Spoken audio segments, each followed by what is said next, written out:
the big ending.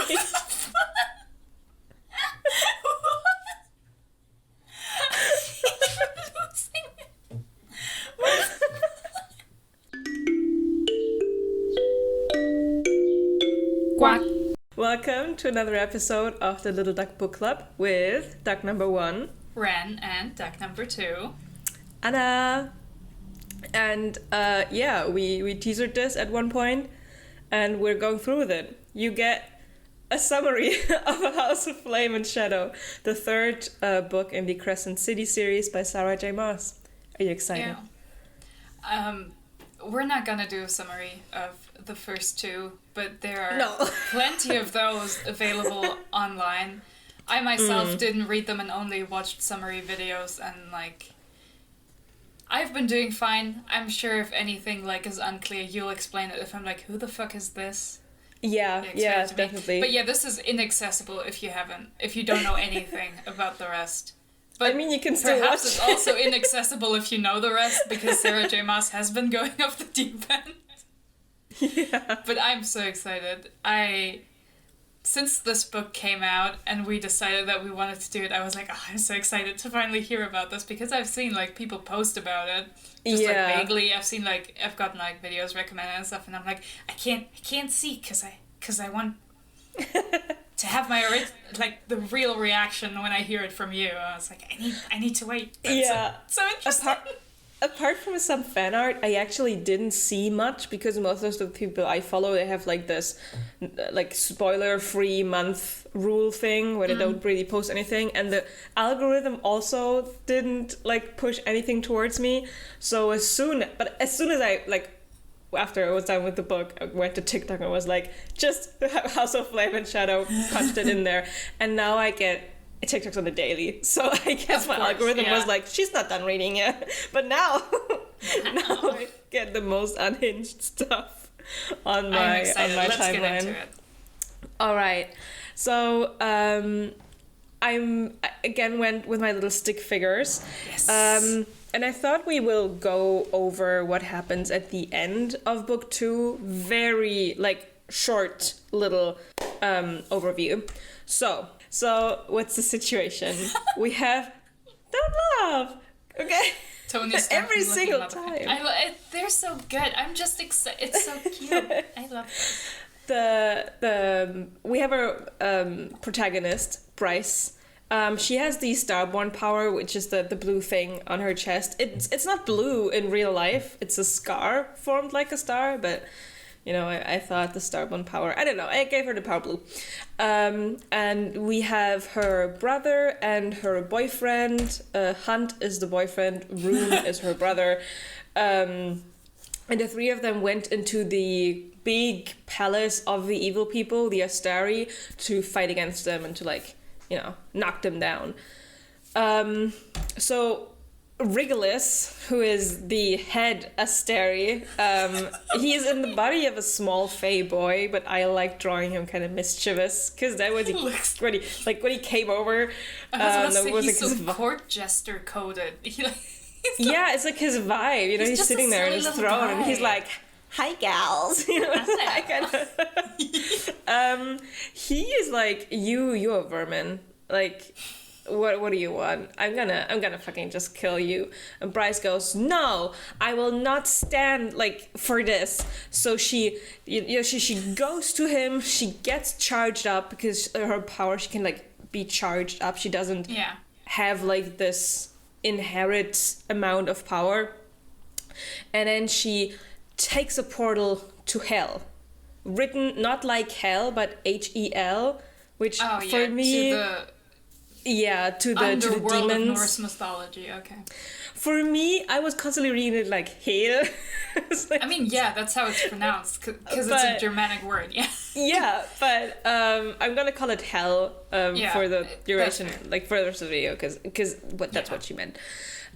Because the people in Hell are the only ones so far who have managed, defeat the Asteri. They actually killed one. There's one of the princes of Hell called Apollyon. He's called the Star Eater because he ate one of them. He ate Sirius. Kind of disgusting, but okay. I support his journey.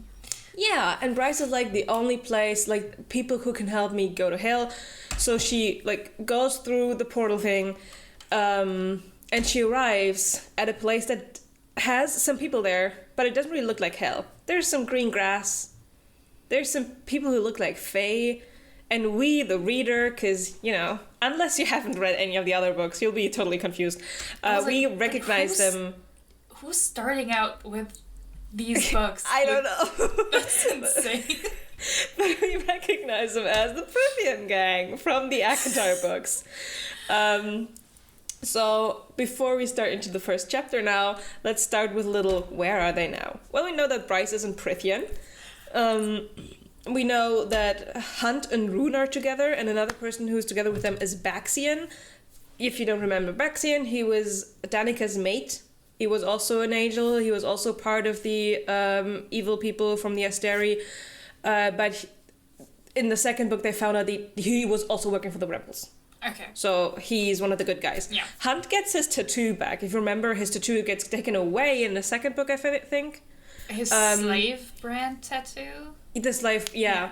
And in the end of the second book, Regulus is like, you're my little bitch again. And he himself, like, brands him this time.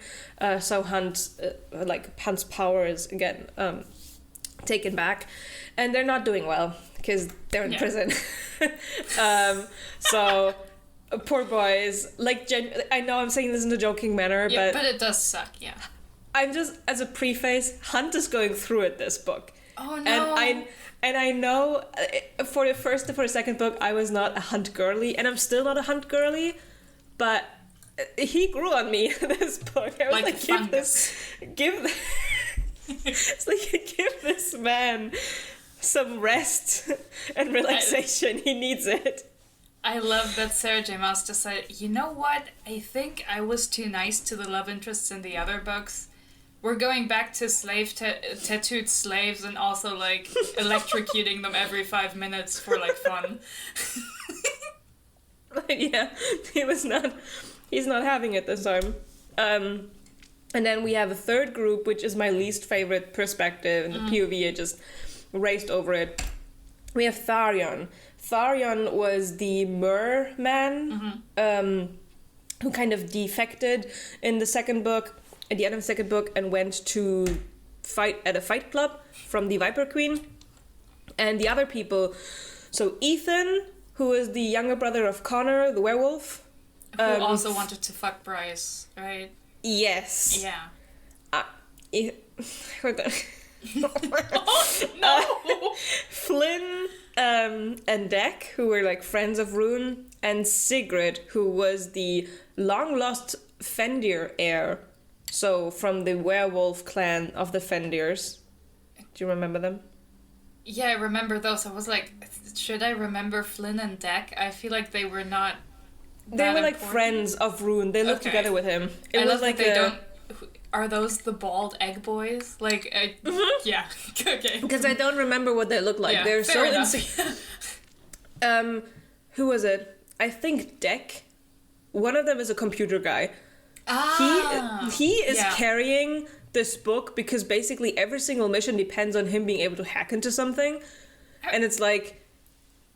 I remember he also was, like, super important in the second book, right? He also, like, carried a lot of the second book through hacking, like. Yeah, but unfortunately, I don't remember anything else about these people. So their plan is to break out Tharion, because they're like, we cannot leave our bad boy behind. So we have these 3 timelines. The first part of the book is called The Drop. And the chapters are quite, like, intersecting between different POVs, and I've tried to kind of combine them to points that made sense for me, and also like to not drag it out too much. So essentially this slide is a bit useless because we're just gonna go through each of the 3 POVs, but in later parts the timelines will be important. But we start with Bryce in the Prithian timeline. Now she's in an interrogation in a cell. It's in the Hewn City. They don't really tell her, but due to some banter between them, you find out that she's in the Hewn City. And she's been interrogated by Recent, Amran, Azriel, and Nesta. But mainly Recent and Amran. Because Amran is kind of playing translator guy, because they don't understand Bryce, because she has a very old language. I mean, and who really understands Bryce? Not us, certainly. Honestly, me neither in this book. But they give her this silver bean. Like, she says it looks like a bean. And she eats the silver bean. They give her the silver bean. The well-known artifact from ACOTAR. And then she's able to understand silver beans. Like... and then she's able to understand them finally, but it's weird. Like, it's not like Google Translate in her head, but she's voicing their words and she's stumbling over them, and especially if she's saying something that they don't have a translation for, her own word come out and they're sort of confused. It's a weird situation. But yeah, they interrogate her, they talk about why she's here, who the Asteri are. They are making the connection that the Asteri were the Daglan in the Prithian world, or at least Amran makes the connection. And then they're like, Amran, have you ever, like, did you notice that at some point, like, the Fae just left? Like, a whole ass group of Fae just left Prithian? And she's like, I don't know, I think there were rumors about it. It was, like, really long ago. 15,000 years ago. And they use this 15,000 years ago thing so many times. Like, Bryce is like, 15,000 years ago, my people came to Midgard. Oh, she has the same accent, like, from 15,000 years ago. And it's like, we get it. It was a long time ago. I just, like, do I misremember this, or didn't Amran spend, like, most of her life in Prithian in prison? Mm-hmm. How does she know anything that was going on? Like, no shade, but, like, what? We're gonna get to that. Oh, okay. So, they're not getting anything from her, she's not getting anything from them. She can't really decide, Bryce can't really decide whether she wants to have them as allies or not, because she's very suspicious of Faye. And they just leave her alone after that. Like, they don't come back. They're just like, okay, fine. There's no way out of her cell, because she can't go through the cell door or anything. It's just a black wall. Like, wall of shadow. But she does notice a grate in the middle of her cell. Oh my God. And from down of the grate, she hears like these sounds of creatures doing mischievous stuff down there. I love that Raisin was like, yeah, you know what I need in my prisons? An obvious escape. Like, I need a grate that people can just, like, this is like an air vent in a video game. You're like, I can leave through here. I don't know. Well, she does see the grate, and she decides, you know what? Like, I don't know what's happening to my friends right now. My boyfriend could be getting murdered at this point. I mean, they're all in prison. Like, well, I mean, she doesn't know, but they could already be dead, right? So she decides to just jump through the gate, and she ends up in this tunnel system. Now she jumps onto a ledge, and down there are like a lot of these weird black monster creature thingies. But they seem to be drawn to her, the light on her chest, because the star begins to like shine. So she decides to jump down, and they don't do anything. They don't attack her, nothing. She walks for a while until she gets through a gate, and as soon as she's like through the gate, she hears the monsters like, so her power kind of has stopped working. Yeah. So she walks, and Nesta starts to appear, like in full gear. Nesta's like, girlie, I've had it with you. Come on, come back. And Bryce is like, not really. Yeah, like, I mean, I'm not. The fuck. So our two boss ass bitches, they start fighting, like they're going at it, and they're causing a cave-in. So now they don't have any other choice than to like go in one direction. Did Nesta like think she could make Bryce climb up into the cell? You're like, the funniest thing is because Nesta's like, all right, yeah, you know what? let's just go. And Bryce is like, let's just go? And Nesta's like, yeah. I mean, we don't have any other choice now, do we? Yeah. And Bryce's like, I guess we don't. You seem awfully okay with all of this. So they're walking through the caves and they have some banter between them. And I did not like it, but it wasn't like, oh my god, it's so amazing. So they're walking through the caves and they come across a river. Like, there's rivers everywhere in the cave. And one of the caves that they come through is like this gigantic open space. And they can hear like chitter chatter, and it's these monsters that are over all the walls of the caves, and in the middle there's like this long walkway. And they're like, oh, we don't have anything else that we can do except for walking over this thing, right? So they walk, and while they walk over it, a gigantic like monster comes up and like eats some of the creatures. And Nesta's like, oh my god, it's a Midgard worm. And now she's like, oh, like my sister fought one of these great creatures underneath the mountain when she fought against an evil fey queen. And I remembered that since it's written WYRM, back then I misread it as, oh, it's a gigantic worm. Then people were like, no, worm is a very specific word for a kind of dragon.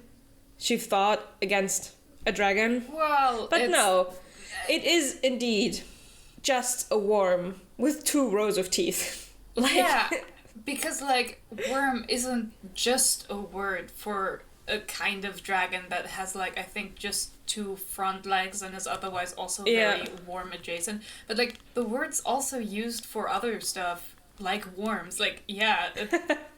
I got bullied by the internet police. No, not I directly, but other like, people. In ACOTAR, it's also described obviously as a worm. Like, it's like, okay, it's not like yeah, it's like a cool, scary big worm or whatever. Like, maybe Sarah watched Dune or something before she wrote it, but it's like, it is a worm. Like, honestly, everything about it giving... that's described is like, yeah, it's a fucking worm. It doesn't have feet or anything. It's just a big worm with a big mouth. Honestly, it gave me Dune vibes as well when I drew this. But I did think more about is it the Alaskan bullworm or something from SpongeBob? That's what it gave. I mean, the thing is, like, big worms with, like, open, like, giant mouth is, like, stock fantasy, like, enemy, I feel like, says, like, yeah, big worm. So they come to the conclusion that they don't fight against the worm. Of course. The worm just eats the monsters that run away. They come to the conclusion that the worm uses these caves to, like, uses these caves to get around. And they come to one of the rivers that is actually this time stopping their path. Next path would be over the bridge that you see there. Not over the bridge, on the other side. But the star in Bryce's chest kind of points her towards the river. So Bryce does what Bryce does best, and has not listened to anybody else what they're saying. So she jumps into the river, and Nesta's like, God fucking damn it. And Nesta jumps after her. They arrive at like a little riverbank, they get out, and like Nesta's fucking furious. Bryce is very, very happy with herself, and Nesta's like, there's no fucking reason for you to have jumped into the river. And Bryce is like, well, there is, like, the star on my chest. And Nesta's like, no, we had a taxi with us that could have flown us. Because in secret, Azriel was just walking along with them the whole fucking time. I was about to ask how Nesta even got there in the first place. This escape, orchestrated. Recent planned everything, and he was so happy that Bryce ended up going through the grate. He was like, I don't know if she's gonna do it. I think she's gonna do it. Like, she kind of strikes me as a person who would do it. So Nesta has provisions with her and all that stuff. And all this time, Bryce is like, maybe she's just a very well-prepared warrior. No. Nesta got her little care package because she knew she was gonna walk through these caves. Why is Nesta even there? Like, why was she even at the interrogation also? Like, I thought she and, like, Grayson didn't really get along. Like, why is she here? Why her? This is 6 months after Silver Flames, so they kind of do get along again. And Bryce has the same star on her chest that Nesta has tattooed. So I guess they were like, maybe there's like the connection here. That happened in Silver Flames with the tattoo. Yeah. I think at least. Yeah. I'm listening and learning. I am listening and learning. And the fun thing is, any keen reader would have noticed that something was wrong, because during the cave-in, Bryce is being held back by shadow powers. And Bryce, because we're reading from Bryce's perspective, she's like, oh, this Nesta person, she's really strong. And I was sitting there like, but wait, no. Nesta has the Silver Flames, right? She doesn't have the shadow powers. I was like, what? I'm confused. And it was Asriel holding her back in that moment. Be honest with me, is this like the start of the Bryce Real arc? Is the theory coming true? No, that theory, at least so far, that theory isn't coming through. And I think after this book, the Bryce Real, the PhD level theory, it's not happening. There were a lot of moments where I was like, okay, like maybe it is happening right now, because during all of their banter, they take the sword away from Bryce, and Asriel's carrying the sword and the dagger, and you see that's kind of like bothering him because of the sword and the dagger. They kind of want to like, they want something done with them. They want to be used together in a way. It's like a weird force. And Bryce is constantly feeling this weird tingling towards Asriel. In Sarah J Maas's world, even the like blades need to even fuck. the blades are blades, yeah. You can't escape. But yeah, it was a bit jarring hearing Asriel talk as much, because it's like you never hear this guy talk. But they're together now as a little throuple. They go through the caves again. Bryce doesn't really trust them, so on the way she falls on the floor, she scrapes her hands and knees, and she doesn't heal, and Nesta and Asriel are like, is it like some sort of poison? Is it because she's from a different world? But no, Bryce has been constantly picking at her wounds to lure, make a little path for the Midgard worm to come and attack them. They fight the worm. Nesta uses her mask, actually, the evil mask, to defeat the worm. They come across this passage that's too small to fly, so they have to winnow over to just show, oh my god, Bryce can winnow or teleport. Yeah. And finally, they make it to a big door. Throughout this whole cave journey, there were like carvings all over the walls, and I was sitting there like taking it all in, right? I was like, oh my god, I have to read this perfectly. Like, this is so much theory stuff, details. I need to remember this. Well, we're getting to a door, and honestly, Bryce, bless her heart, she tries to knock it and open it. It's like a gigantic door. And Nesta's like, the fuck are you doing? Like, do you really think this big door would just open? Bryce's like, well, I tried. Like, can't fault me for that. A smaller door in the big door opens up. They go through and they come into this gigantic dome of a room. Mm-hmm. Bryce recognizes there's like lots of carvings all over again. Bryce recognizes the carvings as the stars and the like astronomy basically from her world. Mm-hmm. She recognizes Midgard, the planets, the sun, everything. She's like, oh my god, our world here. Nesta also realizes this rune. I think if I remember correctly, Asriel also recognizes it. It's the prison where Nesta found the harp. The big room. Oh. The pedestal that the harp was on, it's not there anymore because Nesta got it in Silver Flames. But they recognize it. Nesta's like, did we walk for such a long time? Did we walk underneath the ocean to the prison island? And Asriel's like, no, there's caves like all over Prithian, and they have like these doors that teleport people. So we probably went through one of those doors just right now. I love the implication that there's a prison in the hewn city which has grates that lead underground, and no one knows how to get there or how to get out of there. Like, is this not a security concern in a prison? What is happening? You know, like, all credit to Recent, where it's due, of him going, oh, I think Bryce will probably crawl through that grate and we should prepare to follow. But the fact that he, as High Lord, who's like 500 years old, or 400, I think, doesn't know about those caves. The fact that you can even get into those caves, like, just easily, just, like, open the grate and leave, like, what kind of prison is that? I mean, you do expect people to be eaten by the black thingies, but you should usually have easy access to your prison, like, right, infrastructure, even the caves underneath. Who built this and how and why did they not leave plans behind where people were like, well, the why, at least for this thing, we're gonna find out now. Oh, no. Because do you see the thing in the middle there? That's like the star symbol on the ground. And Bryce is like, well, I gotta find some answers. She steps on it, and we get this gigantic hologram of a fae. Like, she's standing there. That's so fucking funny. And I am going to drop the hardest, most insane lore dump on you right now. Prepare for this. Ready. Up until this point, so for the listeners, I made little voice notes in my phone, and we could just upload all of the voice notes as one episode of like the descent into madness.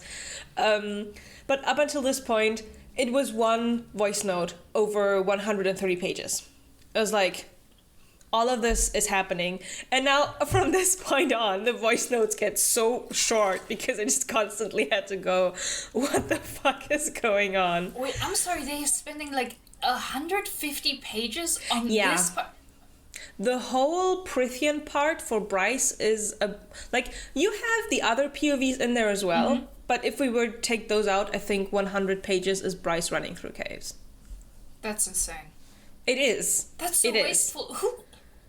Another point of proof that there is literally no editor who ever like does anything with these books. Like Sarah J Maas just like chucks the manuscript at them and they're like doing proofreading for like spelling, but that's it. I found a typo actually. And I wasn't the only person who found a typo. I found one singular typo and was like, well, it's 800 pages. I'm gonna give them that. But other people also found other typos and stuff. Yeah, but I mean, sometimes there's just typos, like even good books. It happens, yeah. Like, I think I recently like found a typo in like Six of Crows when we were reading it, and I was like, haha, funny. It's always like, hee. Yeah, because it's like, oh, this word like exists with this spelling, but this is the wrong spelling for the word that should be here. Yeah, so I'm not mad about that, but yeah, especially due to all the depictions of the carvings in the walls and Bryce like racking her brain what that could mean, it gets very blown out of proportion for what's actually happening. So let's get into who's talking to us. Talking to us is a fae called Celine, and it's not a conversation, it's a recording. She doesn't react to anything that they're saying. So she's like, I'm gonna tell you about the Starborn Fae, which I'm part of, and about our big legacy that we left to the world and like about the things that we did. So, back in the day, we had... by the way, if you can't read something, just tell me. No, I was just like, oh god, it's gonna get complicated. Yeah, that's why I didn't illustrate this part. I was too done. Yeah. Back in the day, we had the Daglin in Prithian, and they were ruling over the Fae and getting energy from the Fae by the Fae paying a tithe, thank you. Paying a tithe, but they had to do it on their own terms. So they just gave them a part of their magic, of their first light, and in turn the Daglin were like, all right, you're free to do what you want to do. The Daglin also created the humans, so the Fae had somebody to like rule over and not bother the Daglin. And at some point the Fae are like, this is kind of shitty situation we are in, right? We have these people ruling over us, they're taking our energy on the regular. I kind of don't want to do that anymore. So we have 3 Fae who stand up and they're like, we're gonna fuck the Daglin over. The first one is Thea. Thea was part of like the Fae working for the Daglin, so she's their inside man who kind of backstabs them. We have Peleus, who will become her general. He's a very seasoned fighter. And we have Theon, who will end up being the first and only High King of Prythian. And the three of them start to overthrow the Daglan. They use the dead troves, so the mask, the horn, and the harp, to defeat the Asteri, or the Daglan. And this part is the one where Bryce is like, stop, please, can you tell me how? Describe.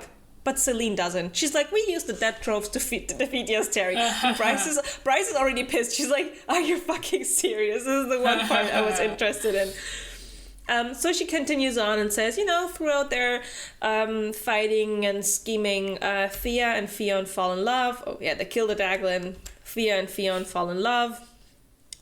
And they marry and they get 2 children.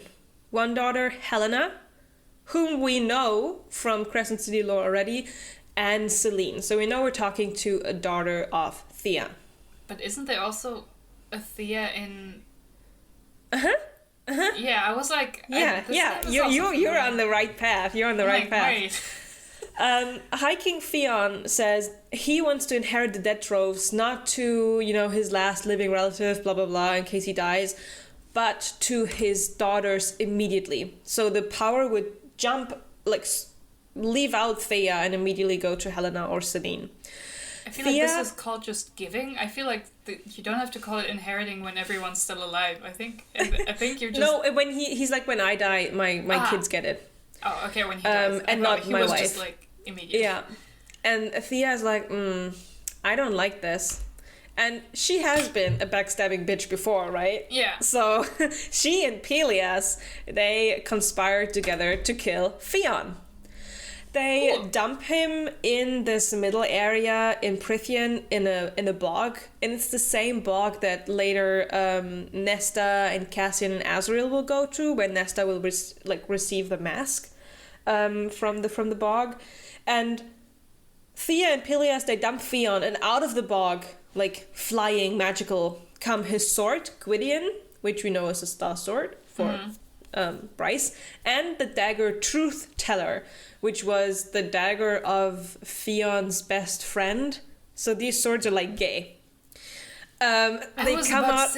Did the bog just say, "Hey, I love eating corpses, but I can't digest this. Please, just take it." I don't want it. I honestly don't know why. It's also one of the things Celine just goes over. She's just like, "Yeah, this happened. I can't tell you the details." Who needs to know? Honestly, it happened though. I promise. Yeah. And Thea is now happy. She's queen regent. She has the sword, she has the dagger, she has all the dead troves, and she starts traveling through other planets by using astronomy and charting stars and just going floop, going to another world. But she wants more. She needs more. She's like, oh my god, I'm so craving for it. And Peleus is starting to get kind of pissed. He hates to see a girl boss winning. Yeah, he's a misogynist. And he starts talking to a Daglan and Asteri in a different world, a very luscious green world, Midgard, and that Asteri is Rigolis. So Peleus goes to Thea and he's like, I can help you get more. I know of this world that's amazing for us. We should go there. We should, we should get that apple. With deception. So Thea, she doesn't think Peleus is trying to backstab her, because that's her thing, right? Thea takes herself, her daughters, Peleus, and the Fae, which is the point where the Starborn Fae leave the prison island, leave to go to Midgard. And they're being welcomed there by Rigolis. Since Rigolis looks like a Fae, Thea's like, oh my god, poor boy, you were left here, right? And he's like, yeah, I was left here by the evil Daglan. And look, over there, humans, you can rule over. They have technology and stuff, and they have this big library, and they have all these information. Get him! So that's what Thea does. She starts to be a conquering... Thea is the girl boss gatekeep gaslight of this whole story. So she starts raging the war on the humans. But more and more she realizes things are weird. More and more people start coming to this world called Midgard, like through all different kinds of portals. And through one of the portals, different fae are coming through. No. They kind of look like her, but they also don't look like her. They're shifters. They have elemental magic. Especially the ones that can shift into wolves are kind of very like loyal to Regulus. They seem to already know him. And she's like, oh no, I think I girl bossed a bit too close to the sun this time. She's like, again. This smells fishy. Yeah. And she realizes, oh no, he's an Asteri. Fuck. The turns have tabled. Yeah. So Thea, did I do this right? I think I did this right.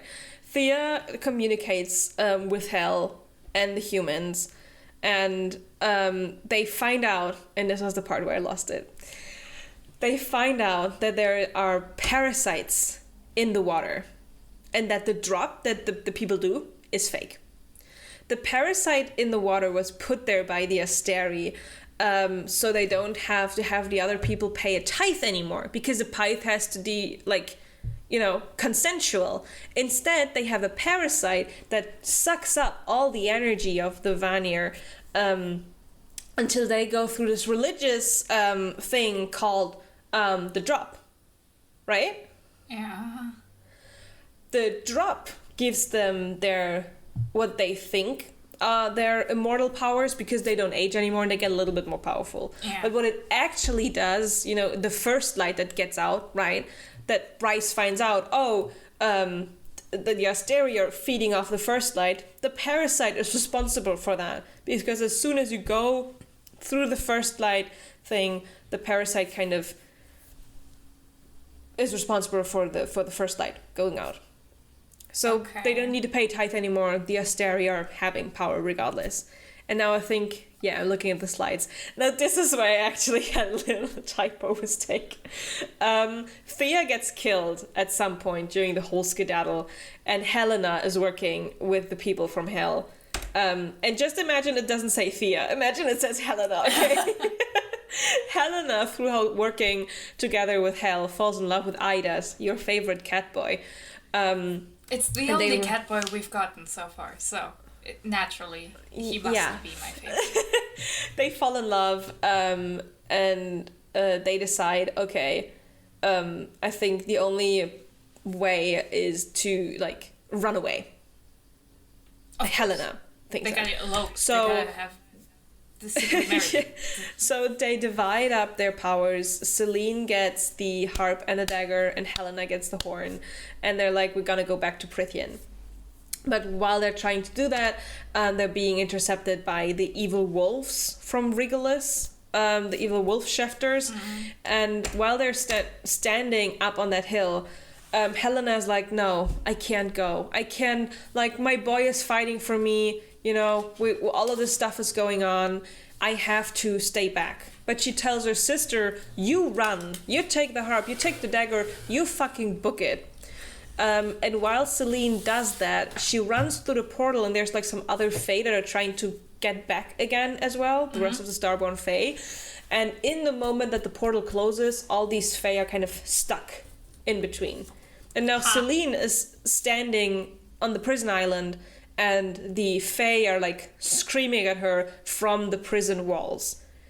This is something that definitely was not set up in ACOTAR, but it was set up in Silver Flames, because Nesta says that while she is going through the prison, it doesn't really sound like the prisoners are trying to get out to hurt Nesta, but these voices she's hearing sounds like people running from something. And those are these people. So Celine is the only person who actually makes it back to Prythian. None of the other fae, not her sister, not her mother. She's the only one. She has the harp. She has the dagger. Now, this court that they've been living at, the Dusk Court, she's like, I gotta do something. So Celine stations the harp there to keep it safe underneath the what will be the prison, and she says, I have to make this a place that nobody will want to come to, right? So now she goes hunting for all these monsters in Prithian and puts them in the prison. She single-handedly creates the Monster Mansion.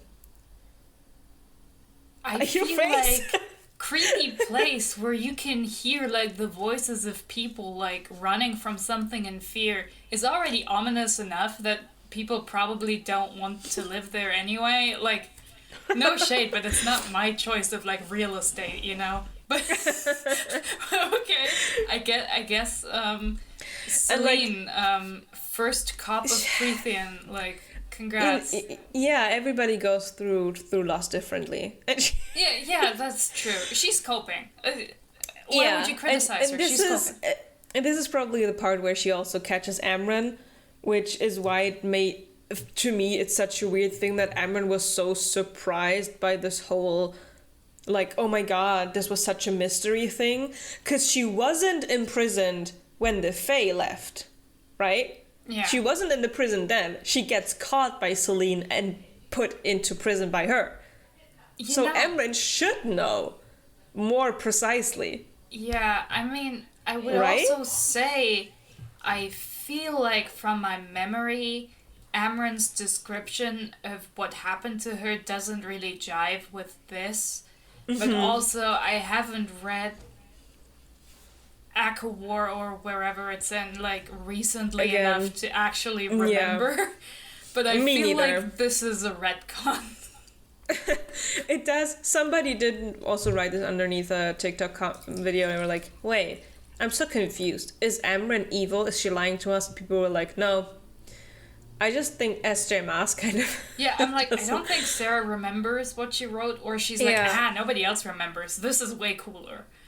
I mean, I don't even remember everything correctly, I guess. I think some people might listen to this and be like, this is wrong. Yeah, I mean, honestly, I read War when it came out and never again because it's not good. Yeah. So no, but I also mean this Crescent City thing. Okay, like there's so many things. But yeah, the most important thing we need to remember is Helena stays in Prithian. The whole thing that we already know happens with her being made bride to Pelias, and then Pelias dying in the big fight against in quotation marks hell, when the Asteri and when Sirius gets eaten and stuff. And to come back to this, Celine is now done. She's like, oh, okay, I did it, I made it. And she's like, I have to live my life. I have to do something, right? And this is where I would like to remind you of one theory in the theory video that we did, because you were like, no fucking way is the reason why Recent and Rune look the same because at some point their lines crossed. Well, bitch, they did. Celine falls in love with a prince who ends up being the High Lord of the Night Court, and through some genetics down the line, that's why Recent looks like Rune, because they both have Starbone Fae blood in their veins. Yeah, but also, again, does this mean, like, what are they called? Like, all the, like guys with the wings, mm-hmm. Recent looks also like Cassian and Azrael. Like, they all look, like, he looks distinctly like that ethnic group, so it's like, what? Well, I mean, his mom is Illyrian, so maybe the bone structure is from the... I still don't believe it makes sense, but I believe that Sarah believes it makes sense. I'm not convinced, but I will take it. So Celine gets a son. And once he's old enough, she takes him to the prison island and she tells him everything. She's like, this is your legacy. And hey, child, now that you're an adult, let me take you to prison for a fun day trip and history lesson. A little family excursion. She's like, well, this is the situation. And this is the knowledge that you need, that we, like, it's our legacy. And it's not a happy one, but we have to, we have to propagate it throughout the line. Obviously, that didn't happen because Asriel is standing there and he's like, I'm pretty sure Risa doesn't know any of this. No, he does not. And Nesta's like, yeah, I don't think either. And then the transmission just stops. And Bryce is fucking furious. She has already hated the Fae, and she's like, this is my fucking legacy. The people who conquered, backstabbed, went to another world, conquered again, backstabbed each other a second time, tried to run away back to Prithian, left the only people who didn't do anything wrong, the other Fae, between worlds, stuck in a wall. And that's like my bloodline. I mean, I'm fucking pissed. And I still don't even know how to kill the Asteri. And she's raging. Nesta and Asher's like, girlie, calm down. we're gonna leave the island now. She's like, I'm not gonna leave to anywhere. I still don't have all the answers I want. And like, there's like an energy burst from over the whole hall that kind of goes into Bryce, and she's like, I'm feeling really good now. I'm gonna fuck you up. And Nesta and Asher are like, fucking hell. So they start fighting, but before they can like really get to a lot of fights, the floor gives out under them and they just fall down. They fall through the floor. That's amazing. We land in a second dome. Of course. Like a huge thing. And inside, in the middle, there's a sarcophagus, but it's transparent. It's like glass, like Snow White kind of style. And in there is a beautiful woman. Pale skin, black hair, and Asteri. Oh. She's alive, the Asteri in the sarcophagus. She like wakes up, she's like, oh, finally some people we can talk to. And now I don't remember whether Celine put the Asteri there or whether Thea did this as like a big, people, you gotta, this is like a warning, a testament to what happens.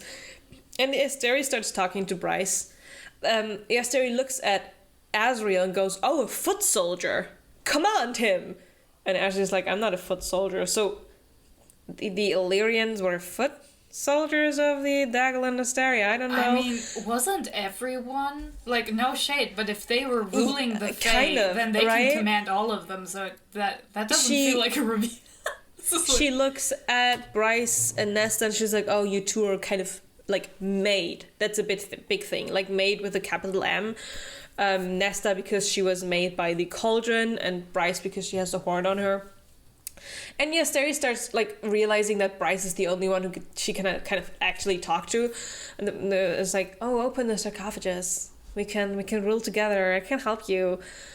Nesta and Asher are like, you better not. And Bryce goes, I better do. And Bryce opens. I mean, Bryce is like, listen, I need this bitch to figure out how to kill them. Like, this is like my dummy. I need to practice.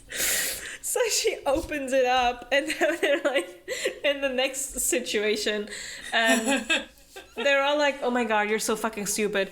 They have a fight scene, and the only thing in the end that actually, because Bryce is like, oh, most likely, if I use the sword and the dagger, they will kill the Asteri, right? And she takes the sword and the dagger to the Asteri, and she's like, okay, so what? Like, the Asteri isn't hurt. And Bryce goes, oh, damn. This does not go the way I want it to go. So Nesta ends up killing the Asteri with her silver flames. Also, drinking game. Reading the drop, like the whole part, and like chugging alcohol every single time Sarah J Maas mentions silver or silver flames in connection to Nesta, every single page. Dude, you could see silver flames in her eyes. Her energy was silver, like flames. It's like, what about the silver beans, though? Are there more of those? It was horrible.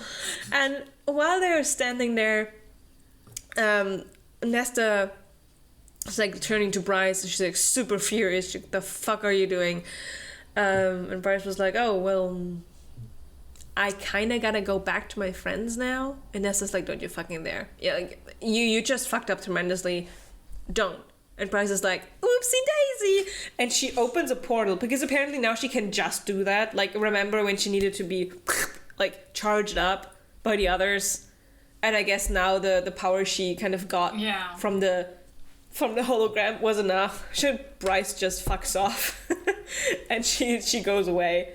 And that's the end of the first part for Bryce. Bryce goes back to Crescent City, to our, like, Midgard world. And that's everything that happens. Okay. I have a question.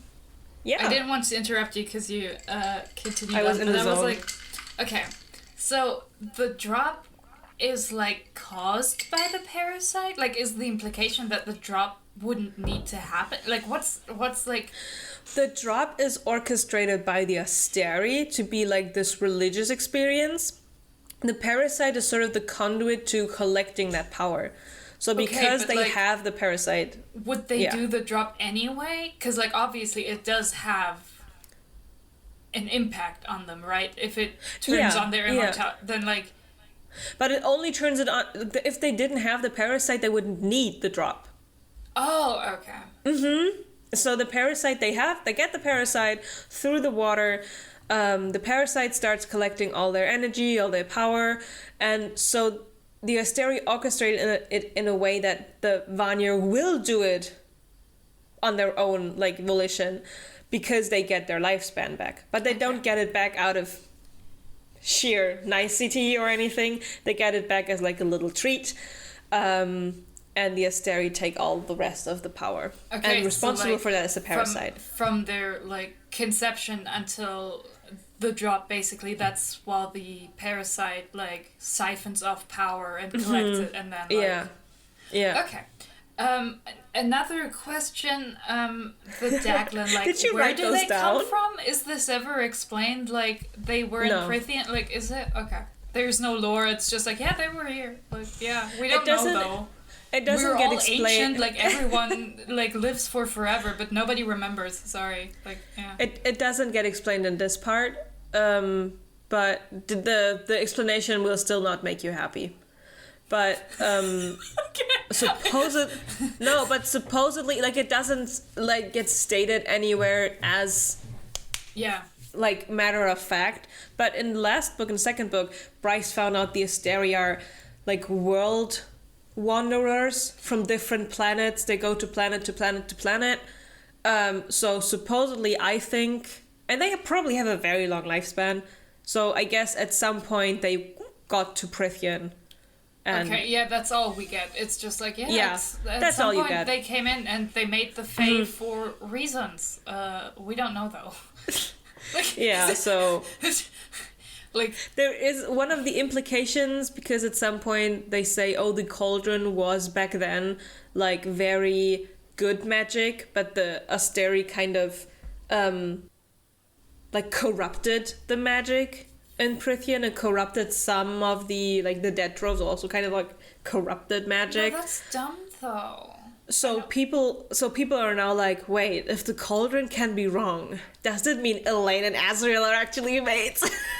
I mean, why would you even need this explanation? Like, my impression was from reading, and maybe I'm alone in that, but that the cauldron is just power. It's not morally aligned. It's just a lot of power, and it can do things, and like any power of nature, like, it can have good and bad results, and like if somebody bad gets it and has like plans that don't align with yours, you're fucked. But like, it's not like...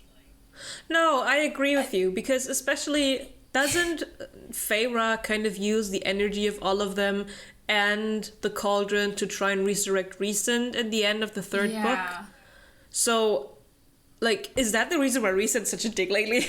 I mean, Rhysand literally used, like, the cauldron to, like, save people, and it cost his life or something. I don't remember. I mean, neither. The cauldron kind of breaks. But, like, the implication, and it was also, like, oh no, because the cauldron likes Elaine, and Elaine is nice. It does, like, nice things when she asks for it. So it's like, sure, it kind of has, like, some sort of personality, some opinions, but it's like, it's still just like raw power. It can do anything, and some things you can do are just bad and get like, I don't know why you would need the explanation of, oh, they corrupted. I'm like, if they want to siphon power, why didn't they just like put a cable in the cauldron and we're like, ooh, cool, Jews forever. Like, I don't understand. It's a bit weird. There's a lot of stuff. I also kind of love that the narrative, and I guess also the story itself, wants you to just expect Celine to be honest. Like, maybe this is all just propaganda. Why would you believe any of this? Like, you don't know. Like, right? Like, how would you know this is true? Maybe it's just all fake. Maybe she's just, practicing her improv. You don't know. I think if I remember correctly, at some point Bryce is like, you're not telling me the truth. But she does end up believing it. Okay. So. I mean, it does overlap with other information. That's why I said I think like it's supposed to be true, but I'm also like, but why would anyone believe that? Like, people can lie. Like, that's the thing people can do. But yeah, that's the insanity of Bryce's arc. And to me, that was the most enjoyable POV when reading. Because, like, the most stuff was going on that I was invested in. I will say it, I don't know, I feel like it seems a bit wasted. Like, far be it from me to criticize Sarah J Maas's writing or anything, but, like, was any of this necessary? Couldn't have Bryce just, like, teleported into a place where she would have found the info from Celine? Or couldn't she have gone to hell where she planned to go and there would be, like, a recording left from Helena or something because she worked with them that also contains this information? Like, it does feel a little, like, convoluted just to get this information across. I think, so I was simultaneously happy about how, in this part, the Prithian part was intersecting with Bryce's, and at the same time I wasn't happy about it. I was happy because I could not even imagine the kind of, like, Avengers Endgame she was trying to pull in making all of the characters interact. So to take the ones that are having, at least in the mind of her, the most potential for future books, Nesta, Azriel, and put them in an act, like, into something, I think that was smart. I didn't expect a whole Prithian gang, like, coming together at the beginning of this book. But did they have to walk through the caves for such a long... Yeah, the caves seem like... insanely long. And the thing I'm most... Yeah, no, continue. I was about to say, it also feels, like, super convoluted to have, like, her be in prison, and then, because, like, she's obviously from somewhere totally different, like, she doesn't, they don't understand, she doesn't understand. Couldn't just Amren been like, hey, I understand this, hey, this language is familiar, reminds me of that bitch that put me in a prison forever ago. I think the prison might have something to do with you. Let's go there and see if you're, like, finding what you're looking for, because you came here for a purpose, and, like, if you're annoying, I can also just leave you in the prison. You know, like... One of my... Like, why did we have all of the other stuff happen? Like, this was not necessary. One of my favorite parts was that when Bryce told them about their world, while she was being interrogated, told them about the world, the guns, everything. The other Fae, they're, like, very shocked. They're like, oh my fucking god, a world like this exists? That sounds insane. And one of the things that they can't figure out is Bryce's phone. Like, they take it from her body, they try to get it to work, like, it opens up, its light is like, oh, what the fuck is this? Like, some sort of technology. And in one of the extra scenes, that is, this time I think they had 4 extra scenes for different book editions, is Bryce and Azriel and Nesta walking through the tunnels, and they're talking and talking, and in the real book, like, in the not extra scene, at some point, Nesta's like, here, you have your phone back. I don't know what the fuck that is. And then Bryce kind of tries to explain it to them. She's like, well, it's not for communication. Also can store music and photos. And she like shows them a picture of Hunt because it's like her screensaver. And they're like, oh, that's your mate. She's like, yeah. He's being probably imprisoned or killed right now. And they're like, oh dang. But in one of the extra scenes, while they're resting, she's playing them different kinds of music. Which I thought that's such a fun idea to like play different, like to just have some fun banter in there instead of the very like the third time of Bryce ogling the swords on Azriel's like big wingspan back and trying to think about whether she wants to get the sword. I'm like, put the little cheese that you made, put it into the book. I mean, on the one hand, like, yes, but on the other hand also like, how many pages is that book? 800? That would those 4 pages hurt. Yeah, but no, but it's also like, what does this add to this? Like, this feels like fanfic. Like, the whole Prithian part feels like this didn't need to be in the story at all. Like, at all.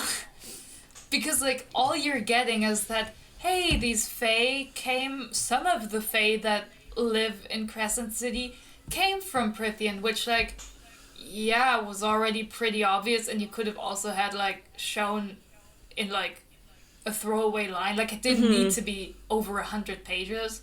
And again, like, the information we get from Celine is also, like, that could have also been on a recording in Bryce's world, or in Hell, or whatever. Like, it doesn't... It feels so wasted. It's like, haha, imagine if my characters met, like, wouldn't that be funny? And it's like... Yeah, it would be funny, but why is this in this book that's not about that, though? Like...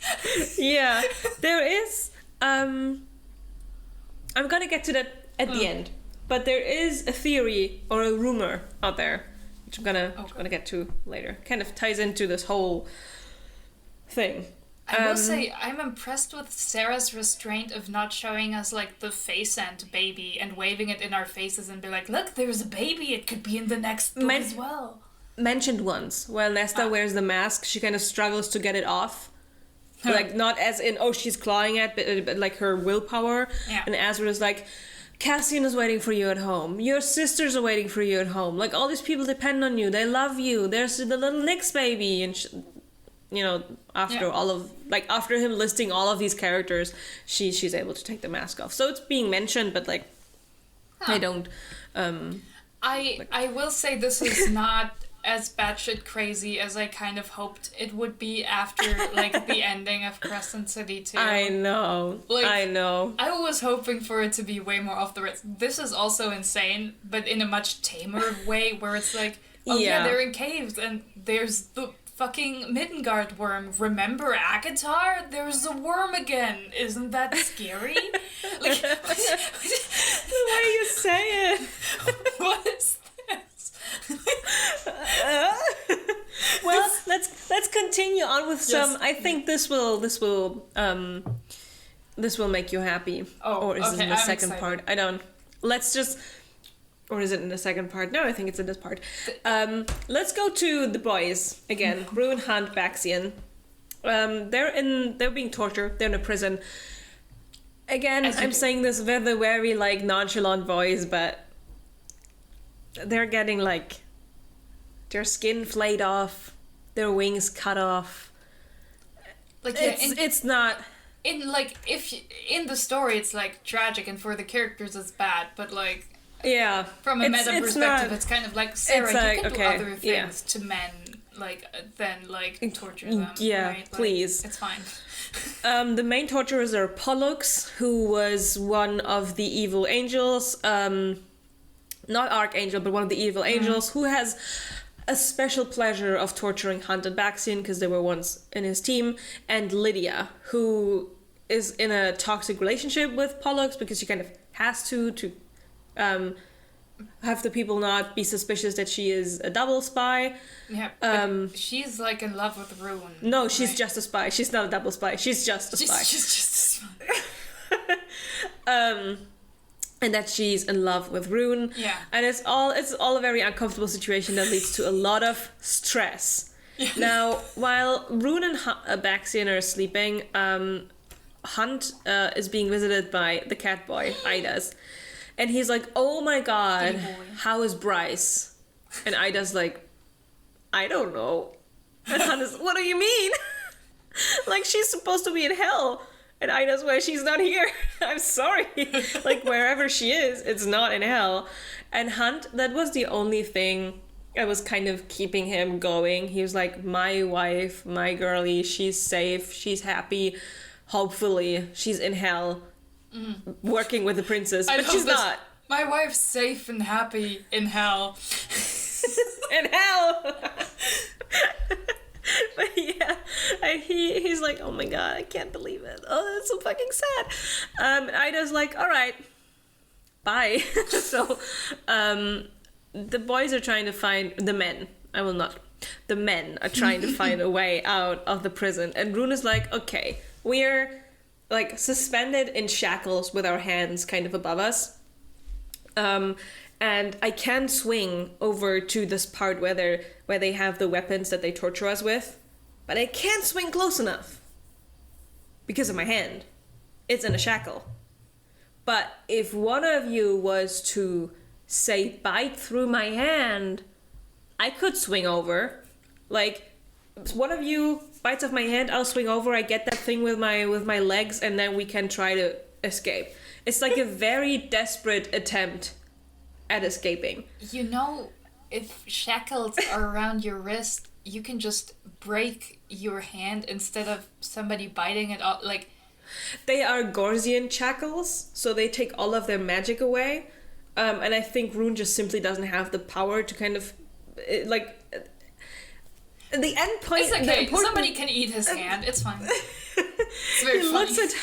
He looks at Hunt, and Hunt's like, oh fuck, I already have like 10 different cases of PTSD. I don't need biting off a hand to like add to it. Yeah. Because Hunt has been in this prison before. He has been tortured like this before. So Baxian goes, no, Hunt, you're not gonna do this. I'm gonna do it. You already, like, in a positive way, you've done enough. You've been through enough. So Baxian... It's like a secret, like, wish to, like, find out what human, like, flesh tastes like, and he's like, this is my chance, man. Fey flesh. Baxian... Yeah, where he's like, I always wanted to bite people, but this is my moment. He bites off Rune's hand, and Rune swings like he's in agony. He just lost his hand. He swings over. He tries to get the thing. He gets the weapon. They're like, yay! And in that moment, Pollux comes in, and he's like, guys, this is so fucking hilarious. Like, yeah, I mean, it is. I don't even need to torture you. You guys just bite off each other's hands. And that is the moment where they completely like cut off the wings from Hunt and Baxian, and it like hurts because of the shackles. They don't have their normal healing kind of thing. And that's it for the whole part. They're just like, they're not doing well. So Bryce has made it. We are with Hunt and Co. also at the end. I think this is very funny that Sarah was like, do I have anything for them to do while Bryce is away? No. I'll keep him in prison, let him perform like a fun comedy routine with like dismemberment and like swinging around like a dungeon. It's a lot. I mean, it wasn't necessarily for the lack of like text. I mean, obviously they had less than Bryce. Yeah. But it was a lot of contemplating, a lot of hoping that Bryce is okay, a lot of Rune looking at Lydia and like being angry at her, and Lydia looking at Rune and hoping that he will answer her, like, because they have the mind connection thing going on. And Lydia being self-deprecating, because she is in danger since the harpy that she killed knows that Lydia is part of the rebellion, and they're trying to resurrect the harpy. So there's like stuff happening, but not as actively. Like, in Bryce's part. I just think like the juxtaposition is just like very funny. Like it is, yeah. I mean, also but, like it feels like a torture slapstick routine almost. Like for how you expect. It's just like it's so comically evil. Like, you know what I mean? It's like, Yeah, yes, if it's this like, happens to a character, that is of course sad for them, but also from a writing perspective, it's like, you're doing so much, Sarah. Why are you doing so much? It's funny that you're doing so much. It feels like overkill. It's too many slices memes. Stop. Well, let's go to my least favorite POV. Let's talk about Tharya. So, he is in the place of the Viper Queen. He, together with the Dragon Lady, Ariadne, which I just call Ari. And basically, the Viper Queen tells them, you go and you fight for me. And in turn, you know, since you're kind of contracted to me as like a legal slave, sort of, I'm going to keep you here by making you addicted to my venom. So she literally has Tharya and Ari like suckle at her arm, to get addicted to it. And Tharian is very, like, he should go to a therapist. There's a lot of self-deprecation, a lot of, I deserve all of this, I'm the worst person possible alive, I, you know, ratted out the River Queen, I didn't marry the daughter, I'm a horrible person overall. And while he's there, his friends come and they're like, we're gonna save you, Tharian, it's gonna all be okay. And then they, you know, run away. While they are on their way of running away, Sabine comes and is like, I have a bone to pick with all of you, basically. Yeah. She looks like a vampire here, but I was trying to make her look like a werewolf. Yeah. They fight. I don't remember who it was, but one of them basically blasts a shotgun at her. It's like, oh damn, well, she will survive, but we at least have like half a day to get away. But they get captured again, and they are back at the place of the Viper Queen. Of course. Now, while they are there, an agent of the Asteri visits the Viper Queen, and they're like, fuck, that agent is Lydia. They don't know Lydia is a good person, right? So they're like, we are dead. The Hind is here, and she's here to get her ass. But she gets in there, and she's like, I don't care what you think of me. I don't care what you know about me. I want to save your boy, Rune. I'm Agent Daybright, and we're gonna get him out of there. And they're like, hold up, that's a lot of information. Like, how do you know to trust you? Like, that's a lot. And she says, I don't care if you believe me, but again, I need your help to get your friend out. And they go, well, we can't leave because the Viper Queen, you know, she still has her boy Tharian in prison, and we need to get him out. And she also kind of has us in prison, and she's kind of going to kill us if we just leave. So Ethan goes and he's like, I'm going to visit the Viper Queen. I'm going to talk to her. I'm going to ask her why, like, what we have to do for her to let us go. So Ethan goes, he talks to the Viper Queen, and she's like, oh yeah, I'll let you go. You just have to do one thing for me. You just have to do one of the fights in my club. And he's like, yeah, of course. And the others go, Ethan, you just agreed to something. You don't even know who you're going to fight. And Ethan's like, come on, I'm probably going to fight the Dragon Lady. They try to tell Ariadne to please spare Ethan and just make it either very fast or, you know, let him win. And when he gets into ring, it's not Ariadne, it's Sigrid. It's the werewolf girlie who's fighting against him. Because she earlier met with the Viper Queen and they thought, oh my god, they're going to kill her. No. They made some sort of deal, and now they are fighting against each other. And Ethan, he's like, oh my god, I'm just a cute little sunball player. I'm not made for this. And she's such an alpha. And he also doesn't want to hurt her because, you know, Fenrir air, important, blah, blah, blah. And while he kind of lunges at her with his claws, he wanted to hit her shoulder, but she moves in an unpredicted way instead of, like, scratching her shoulder. During their fight, he basically decapitates her. Just clean head off. That's so like, funny. A hand goes through throat, and he's just standing there like, ah! You know, like, what the fuck did I just do? So, they're allowed to go. They just leave. They're like booking it, and they're running through the pier, where there's a ship that will take them to the Depth Charger. Don't know if you remember that. It's like the gigantic submarine from the Ocean Queen that has all the rebels on it. So they run up to the dock. Deck and Flynn, they're like, let's go, girls, like, leave. Ethan looks at Tharian, and there's this joke going around with people talking about this book that they both share a brain cell, and it's true. Because Ethan looks at Tharian and he goes, I have to make this right, Tharian. I can't. And he runs back. What's he gonna do? He feels bad about killing Sigrid, and he's like, I have to make this right. Tharian looks at Ethan. He's like, oh, my poor baby boy, he's running away, and like, he saved my life, but honestly, I'm a bad person anyway, so I just gotta go with the others. I mean, valid. What is right? Ethan thinking he's gonna fix by going back? Like, the girl's dead. What's the point?